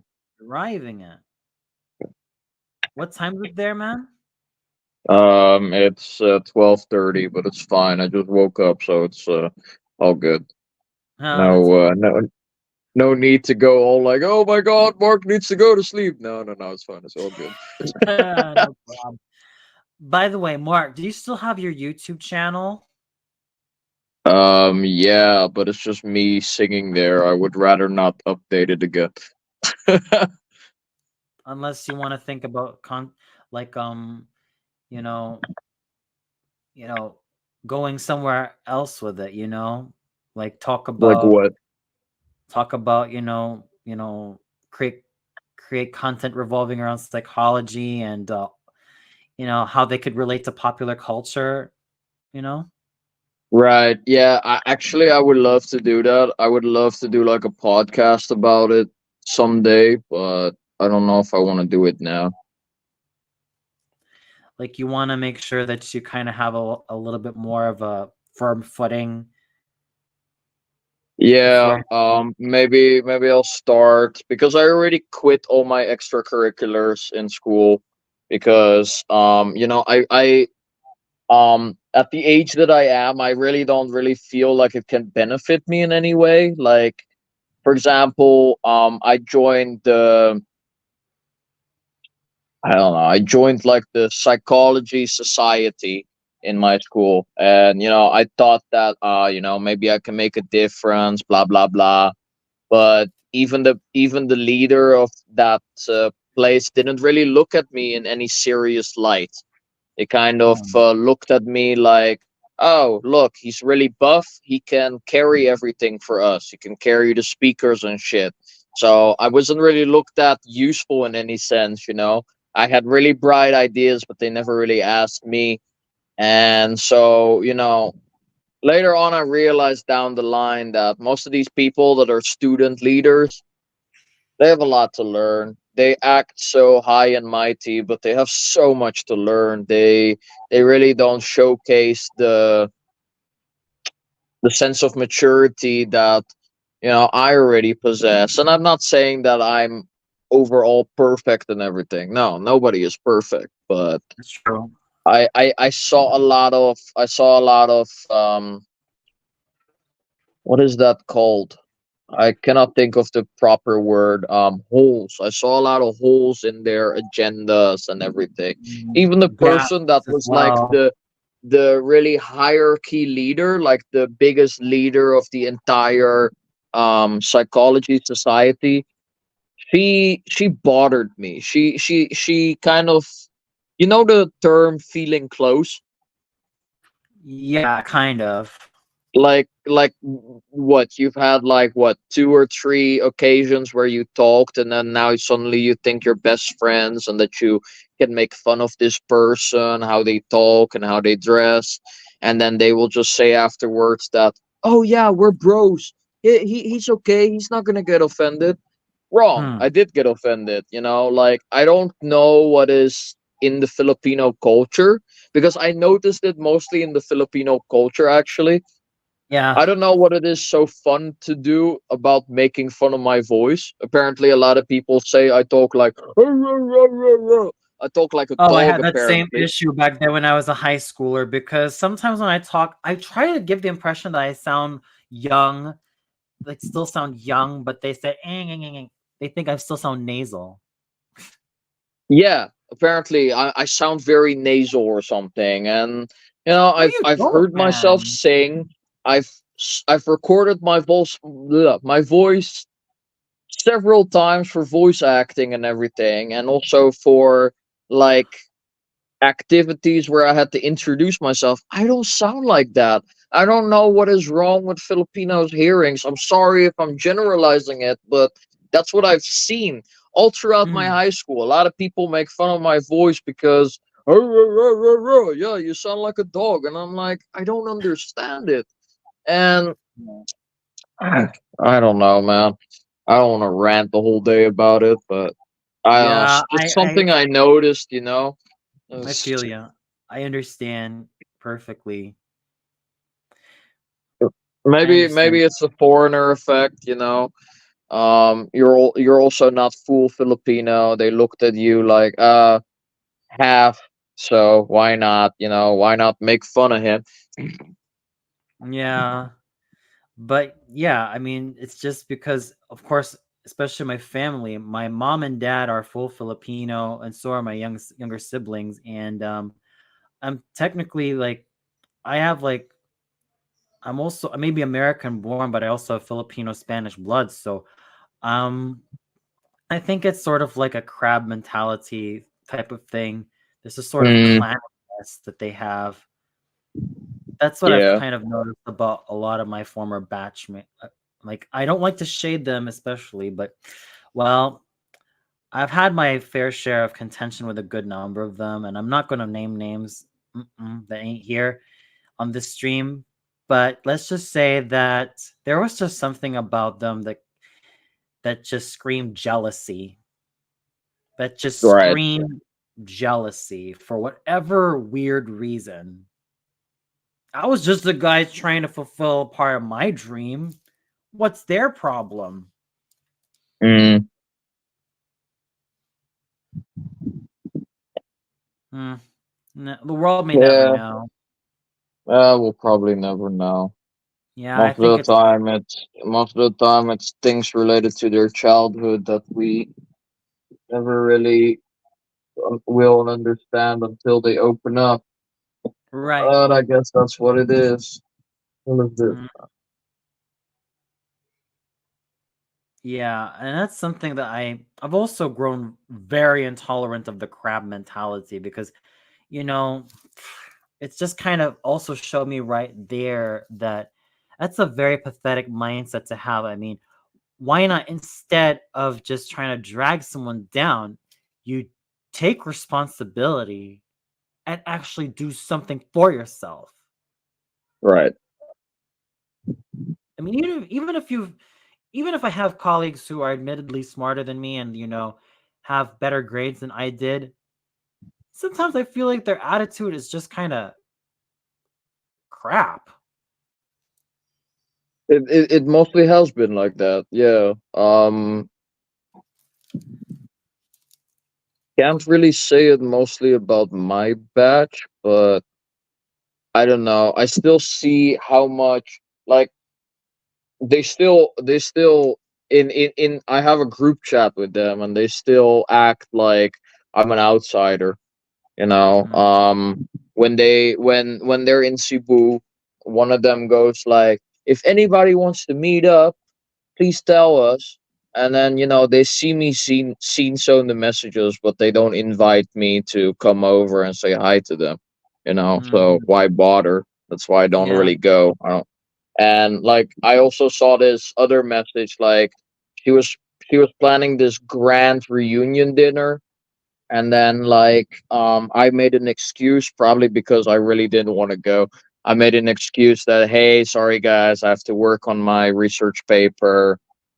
and Mm. then and then they replied, okay, it's all good, I don't care. And I'm like, really? Yeah, You're that's you're that's you're you're you're 28, 29. You're still acting like that. it's kind of it really does kind of show you that there are certain people who still have a long way to go when it comes to maturity. Yeah, definitely. And it's kind of sad really because I have colleagues in my university who act arguably way more mature than I could ever be, and probably way more mature than a good chunk of former colleagues back at Cebu.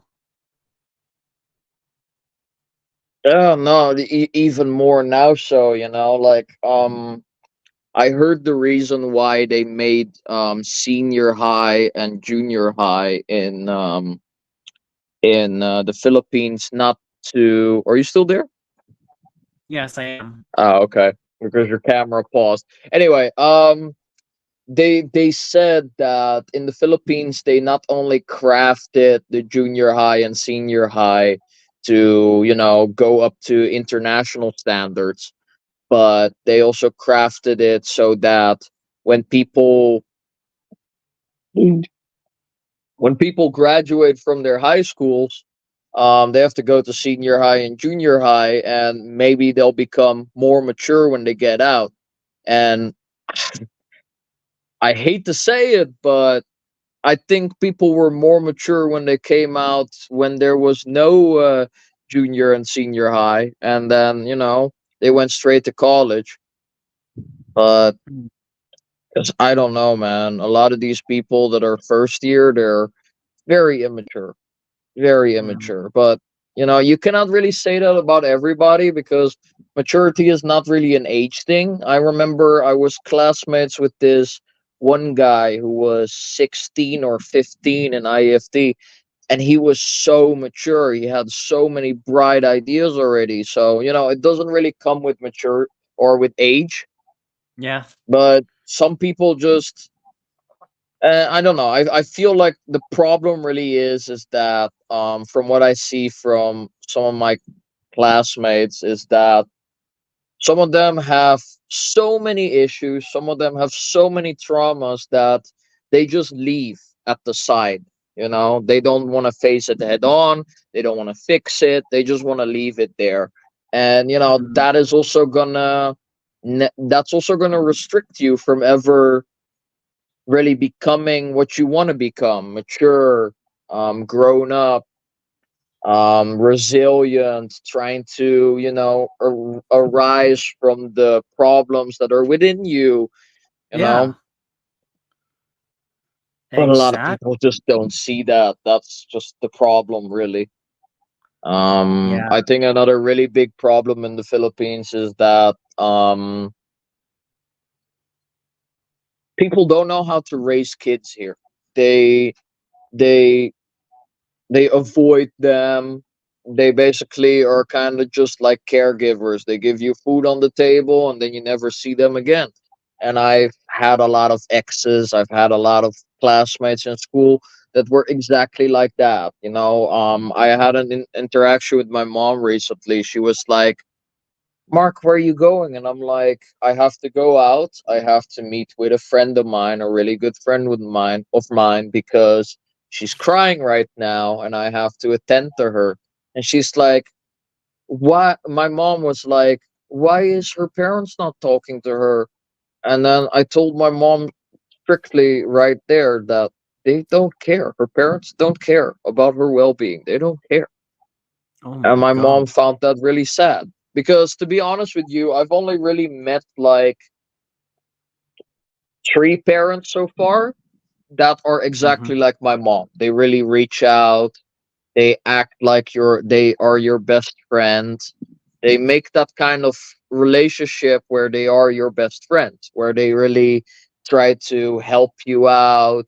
You can talk to me whenever you need to, but that is not really embroiled into the Filipino culture. You have a lot of parents here that don't care about their child, that will just say that all the mental issues you have are just in your head, they don't exist, you just made them up.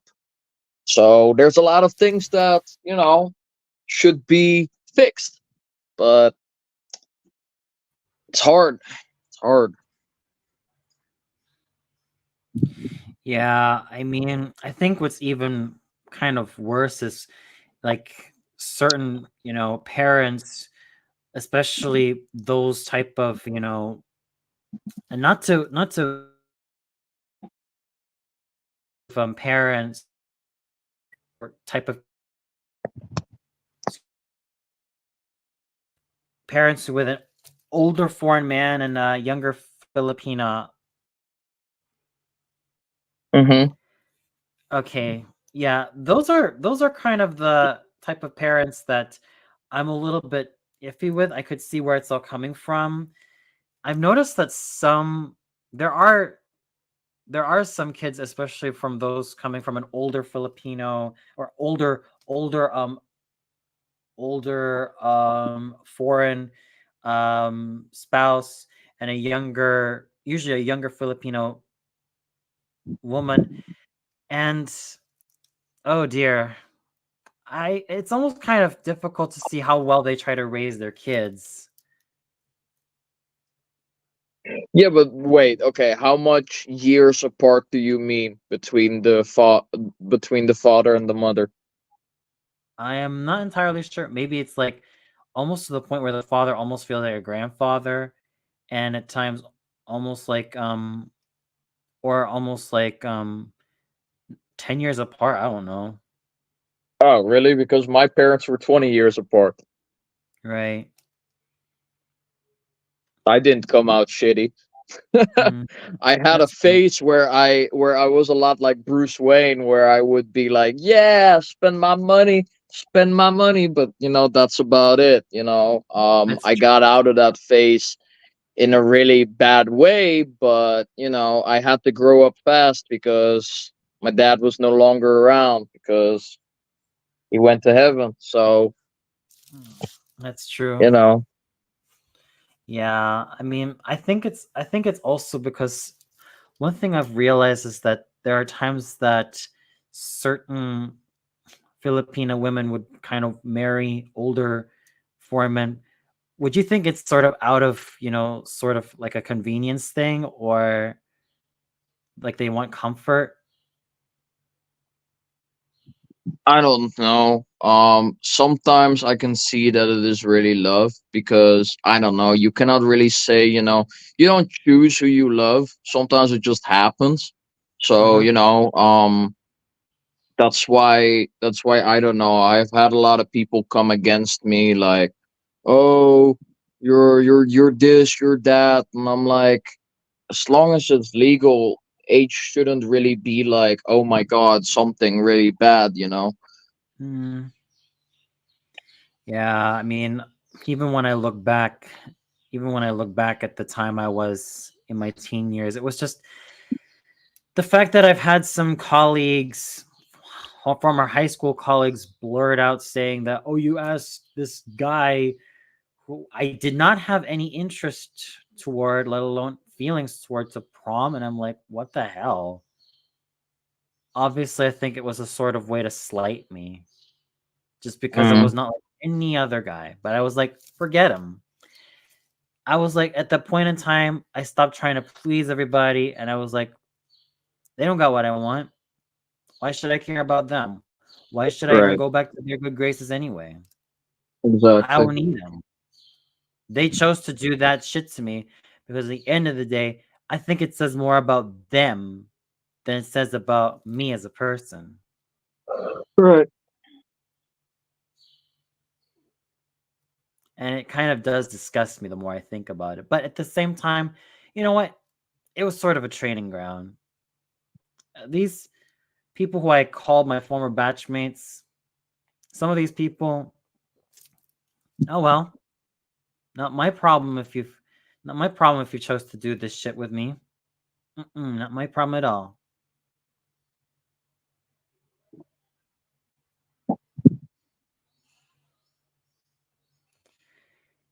And yeah, it's sort of like at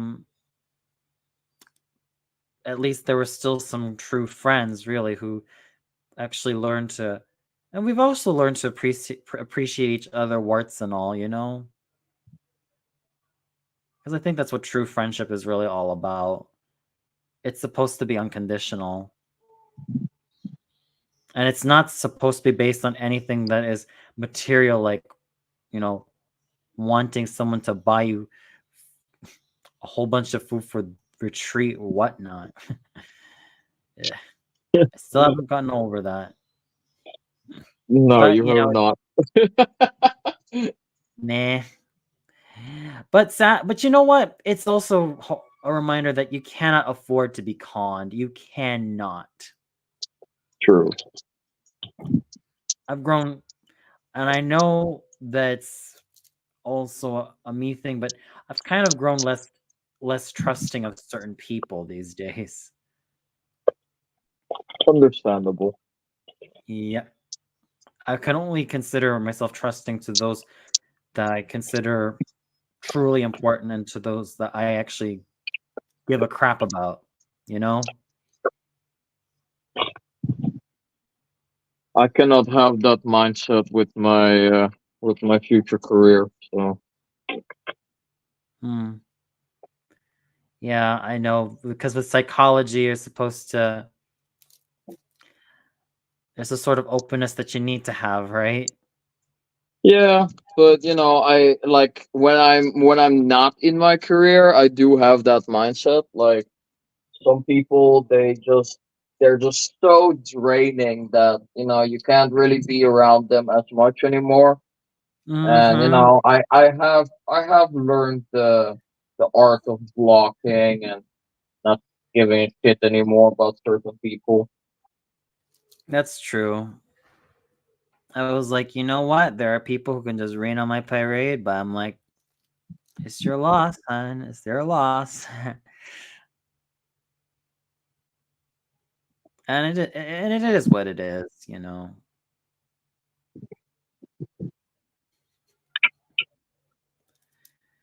So I'm starting to think that if you really do go on like making a podcast, a YouTube podcast, especially for your YouTube content, I say go for it. I mean, I mean, yeah, I've heard this so many times. I've heard so many people like, I don't know why you're preaching so much to me. Like you should be preaching this on a podcast. You would sound really good as a podcast. I've heard people say that I have a really calming voice apparently. I've heard people say that your ideas are very good. Some of them are very controversial, but you know, you strike that balance between it. I've heard a lot of good things, but I don't know. Don't want to do mm, it yet. it's all up to you. It's really all up Basically, to yeah. you. Yeah, absolutely. But as for me, I've also been quite busy with, you know, making sure that my master's degree ends up being at an all-time high because so far I'm on my 31st page and trust me, giving an example and giving it a nice analysis just to support where I'm coming from, it's easier said than done, but it's Oh yeah. absolutely worth it. And you know, that experience with that certain person also made me realize I got better things to spend my assets on. I'd rather be spending it on, like, making sure that my channel keeps on growing and that, I connect with artists that, I think deserve a lot more appreciation, whether it be opera singers or like voice actors or musicians, whatever. Mm-hmm. And of course, I prefer doing cultural things, really. I don't care if it's Right. popular culture or like high culture, whatever. That's just how I like to play the game these days.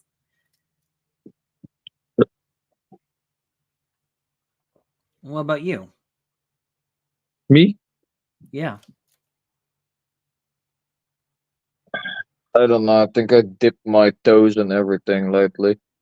Just see what I like and what I don't like, and then decide from there on. Uh, that's true. That's nice. That's fair enough, really. Are you working on your paper right now? No, I did earlier, and and of course I'm now on page 31. Mm-hmm. Yep. Like I said, my due date August 27. Just got to make sure that it's like, yeah. So, Gotta anything you make want to? sure that it's brilliant. Oh, yeah. Absolutely. That's what I'm aiming for. So you As don't much. have any more classes or anything. It's just thesis focusing. No classes. Absolutely no classes, man. I mean, because here was my schedule. In my first semester, I did 10 classes just in my first Uh, semester of master's. Then the second, 7, and then I had to teach along with my colleagues like every other Tuesday. Then my third semester, only 2 classes. Now that I'm in my fourth semester, no classes to attend to. wow. Thesis full time. I think that's something I like about, the education system here in Germany. It's a little bit more, you know, manageable. Like you can do as many or as little classes as possible, as long as you like make sure that you kind of follow through with it. At least that's how Okay, my experience is. makes sense. Yeah, Hmm. I heard that my second year, first time is gonna be hell. So we'll see. Oh man. Yeah, I'll be dissecting frogs. I'll be dissecting cats. Fucking Oh amazing. my. Oh my gosh. That is crazy. Apparently, one of my friends in third year, he was like, "Yeah, I got really thin at a certain moment," and I was like, "Why? What do you mean?" I couldn't stand the smell. Didn't want to eat anymore afterwards. And I was like, "Damn, okay." Oh man. Hmm. Yeah. And you still get to dissect all these in your psychology course. That is mad. Yeah, because there are two types of psychology you can take. There's Bachelor of Arts and there's a Bachelor of Science, and apparently the Bachelor of Science pays more than the Bachelor of Arts. But the main difference between the Bachelor of Arts and Bachelor of Science is that you have science courses like chemistry, biology, physics, things that you're never gonna probably fucking use, but Yeah, unless you are very keen on working in a laboratory. yeah, Mm. yeah, if you want to be a physiological psychologist, yeah, then sure, maybe that's something that you'll be like, oh yeah, I really love doing that, like looking at brains and shit, and Mhm. I wanna be like Hannibal Lecter. No, I was just joking. No prob. Hmm. All right. Any anything else you want to add? Because I kind of was rather surprised that you know, about that, because the fact that you kind of have to choose between Bachelor of Arts and Bachelor of Science and Psychology, because I never really thought about that really. I don't know. I feel like it's a little bit retarded though, because like when you get to the master's part, there's only Master of Arts. There's no Master of Science. Yeah. In psychology, No, that is just nuts. no, because I don't know. Apparently, somebody told me is that the reason there's no Master of Science is because if you want a Master of Science, you have to go straight to med school. That is pretty regressive, at least in my opinion. That is pretty regressive. So, I don't know. Eh, It's all fair very enough. complicated. Yeah, kind of mad, and it's sort of a mad thing, really. What more can you do? Nothing. Nothing at all. Uh, but yeah, I do kind of. But I guess I also do kind of miss those days in IFT. I mean, you know, I also wanted to tell you that the only people that I've kind of been, communicating with are mostly either Manila based, and I think some are currently based in the States.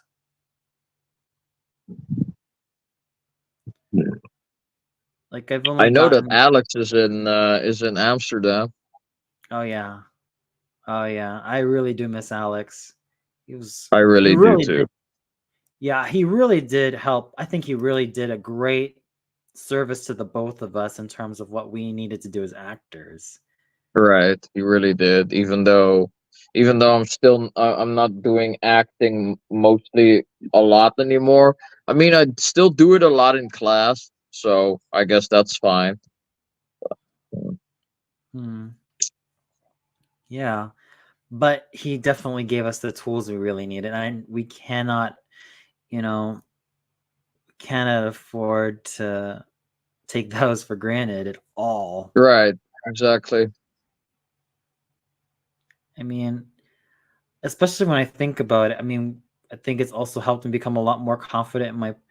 It's not like I was never confident with my presentations back when I was a high schooler, but Hmm. I think he also made sure that there was a sort of specificity to it, you know? Oh, definitely. Yeah, yeah, yeah. Big I mean, time. I think the biggest thing that I have to thank him for is getting me out of my shell. Yeah. By really because I was a really shy kid before, and Mhm. um, I don't think that I would even be on this stream right now if it wasn't for Alex. I would be like, no, no, no, no, no, Anthony, I'm not doing this shit. I'll just sit in the comments like, nah, I'm not turning on my. I'll turn on my mic, but I'll not turn on my cam. Screw you. Yeah, basically like that. Uh, but I think it's also good, especially for having like people come over to your channel and just support your stuff, because I how many videos do you have on your channel? I don't know. I think it's just me singing. Mm. Hmm. But didn't you also have like videos of your acting? Because No, I did not do that. No, because I always hated how slow the internet in the Philippines is, and then I was like, when I uploaded it, it was like 200 hours left. And I'm like, okay, I'm gonna take a nap. And then when I look back, 130 hours left. And I'm like, it just went down by 70. It's still long as fuck. Never mind. What? Shit. That's mad. That's just yeah. But I think if you were to find yourself traveling to another country, I think you could stand to upload your acting reel. I mean, I could. Yeah. I don't know. We'll see. We'll see. Like, I feel like in standards of Johnny Depp, I've become a lot like him. Like when I watch my stuff, I cringe. Mhm. I understand. I feel kind You of know, like it's the same with other types of people. Like even some singers and stuff. You know, when they listen to their stuff, they always spot certain things. I could have done that better. I could have done this better. I could have done that better. You know, and I right. feel like I'm much of the same. Mm. Anyways, we got another one in the chat. Hey Eric, how you doing? Yep. Hello. Yeah. Basically, I think that's also how I feel about being an online content creator. It's also about establishing connections and really finding something that you're passionate about and then just Of course. work with it. Work with it. No matter how many times you stumble, right? That's Of part course. of the process. And I consider I don't myself know. That's the meaning of that. That's one of the meaning of life. You know, connecting with other people, hearing their experiences. What can you connect to? You know, you can always learn something from each other, one way or another. absolutely. I mean, that's also something that I've managed to continue doing as an online content creator, whether here on YouTube or on DeviantArt or what have you. Because to me, as long as I have an audience, I mean, that's true. I do agree with you, Eric. It's not what you know, it's who you know. I was rejected many times until I got somebody to say yes. Persistency is key. Exactly. When you It's about fall, get back resiliency up. as well. You won't win if you give up. Amen, Eric. Exactly. Amen. Hmm.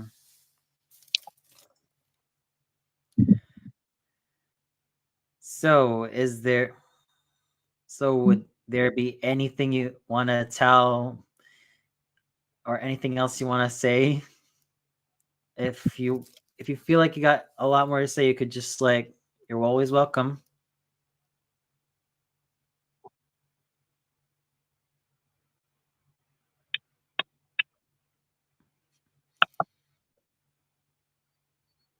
But yeah, My laptop is immensely slow right now. that's that's fine. That's fine.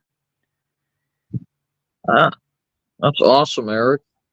Yeah, absolutely. I say I said that's definitely a great, path you should go through as well. And so is it like after midnight there, by the way, Mark, or is it like in the Yeah, morning? it's like 1:13 a.m. now. Oh, wow. Well, I well, I hope you do get well very soon.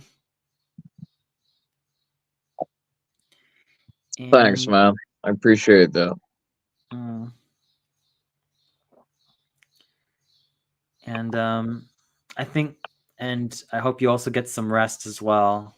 Some much needed rest considering how late it's going on there. Yeah, I think I might leave in a few minutes so that I can sleep again, so I can get some rest again. No worries. I totally understand. I appreciate you having me, though. Oh, it's always a pleasure, man. Always a pleasure, brother.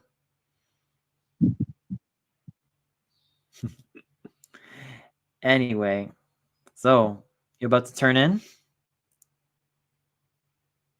I'll leave in maybe like 12 minutes or something. Ah, no worries. So Is Eric still here? yeah, he is. He is. I hope he is. He's also a great guy that I've been connecting with, and we both like the Power Rangers franchise. We are both into the Power Rangers franchise. Have you Didn't they ever have didn't they have like a multiversal movie recently? of the Power Rangers? Yeah. I think they had like a reunion movie on Netflix, 30th anniversary, excuse me, for Ah. Mighty Morphin. And they had like the daughter of the first Yellow Ranger, Min, on there, played by a very talented young lady, Charlie Kersh. Yeah, Once and Always.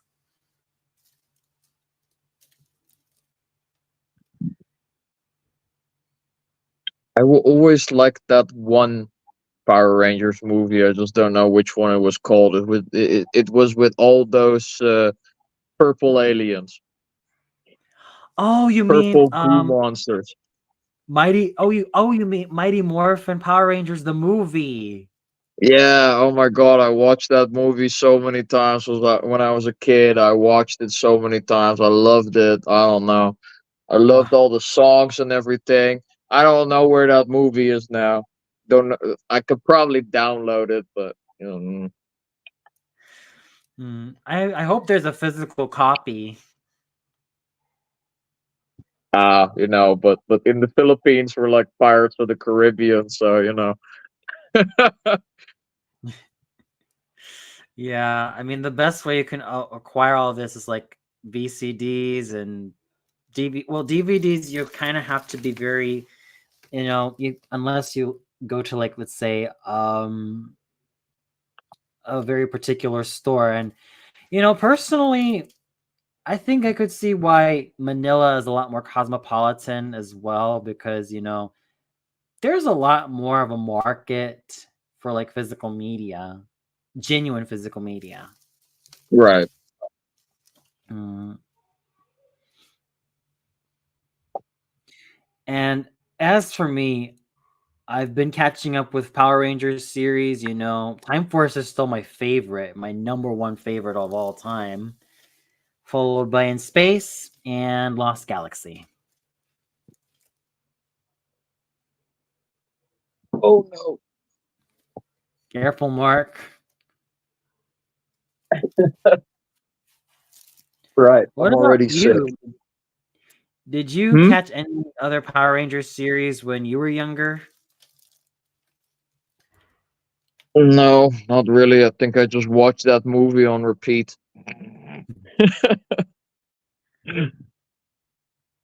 Ah, can't be here.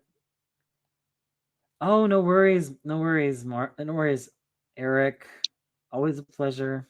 It's really a great pleasure. I mean, it would have been cool to have you on board on here as well. But I do wish you Great to well meet you too, with Eric. yeah, absolutely. Absolutely. And it was, as always, great talking to you, man. Hope to see you. Enjoy your time at the doggy park. Yeah, absolutely. Send your friend our warmest regards.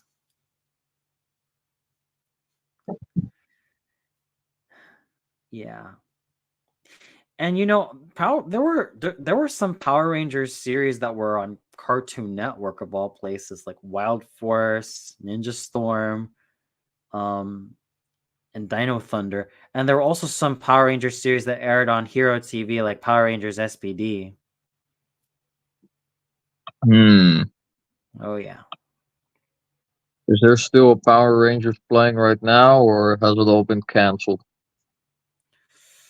I'm not so sure anymore. I think on like regular television, I think they've ended up serving their purpose as far as I'm concerned. Yeah. Yeah. I mean, it's also kind of cool to know that the Philippines also aired like series before Mighty Morphin, like Jetman and Five Man.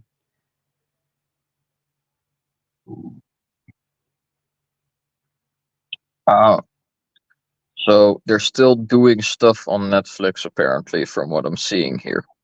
Oh yeah. Power Rangers Cosmic Fury. Hmm. Is that live action? Oh yeah, Yeah. okay.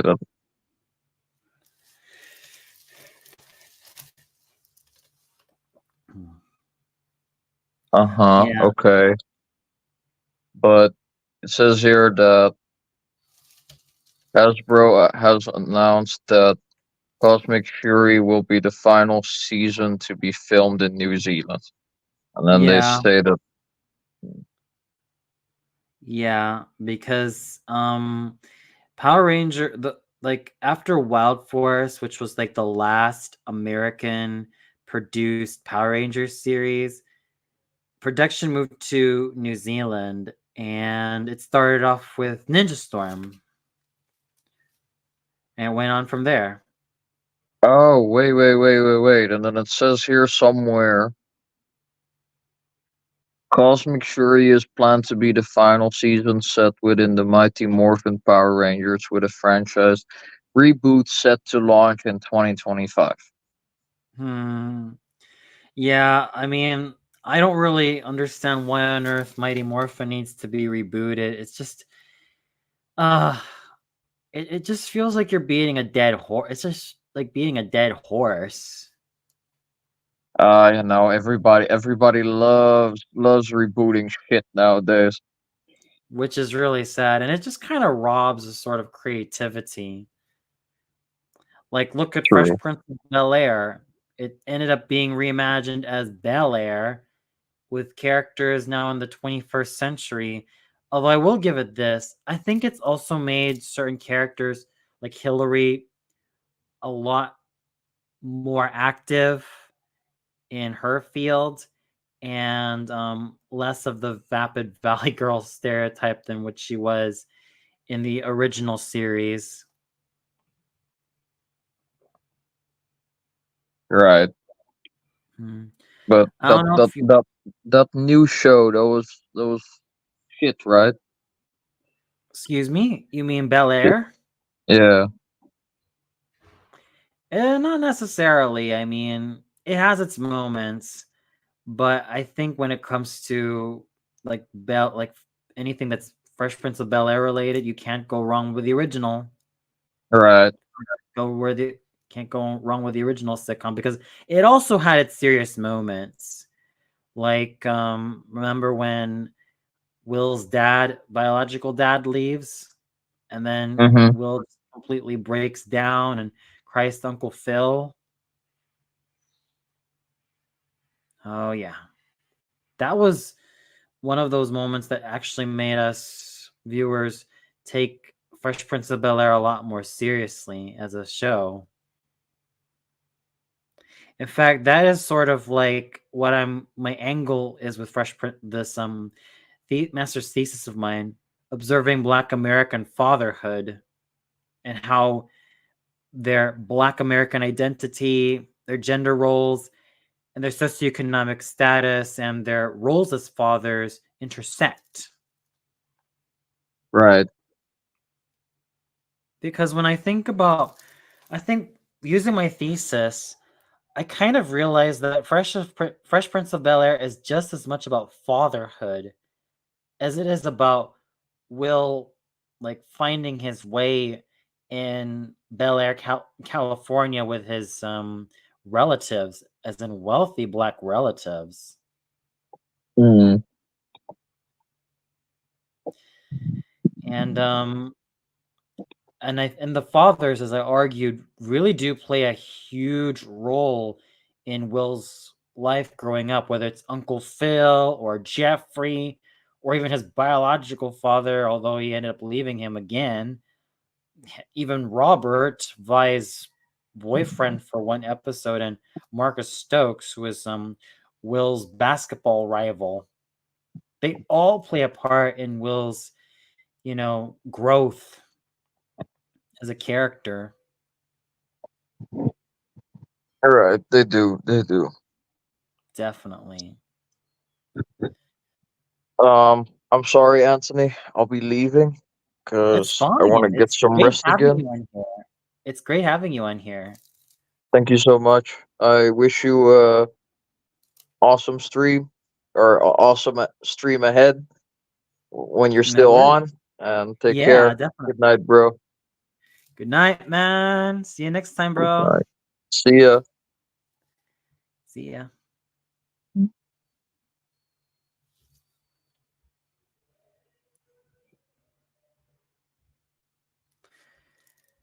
Yep.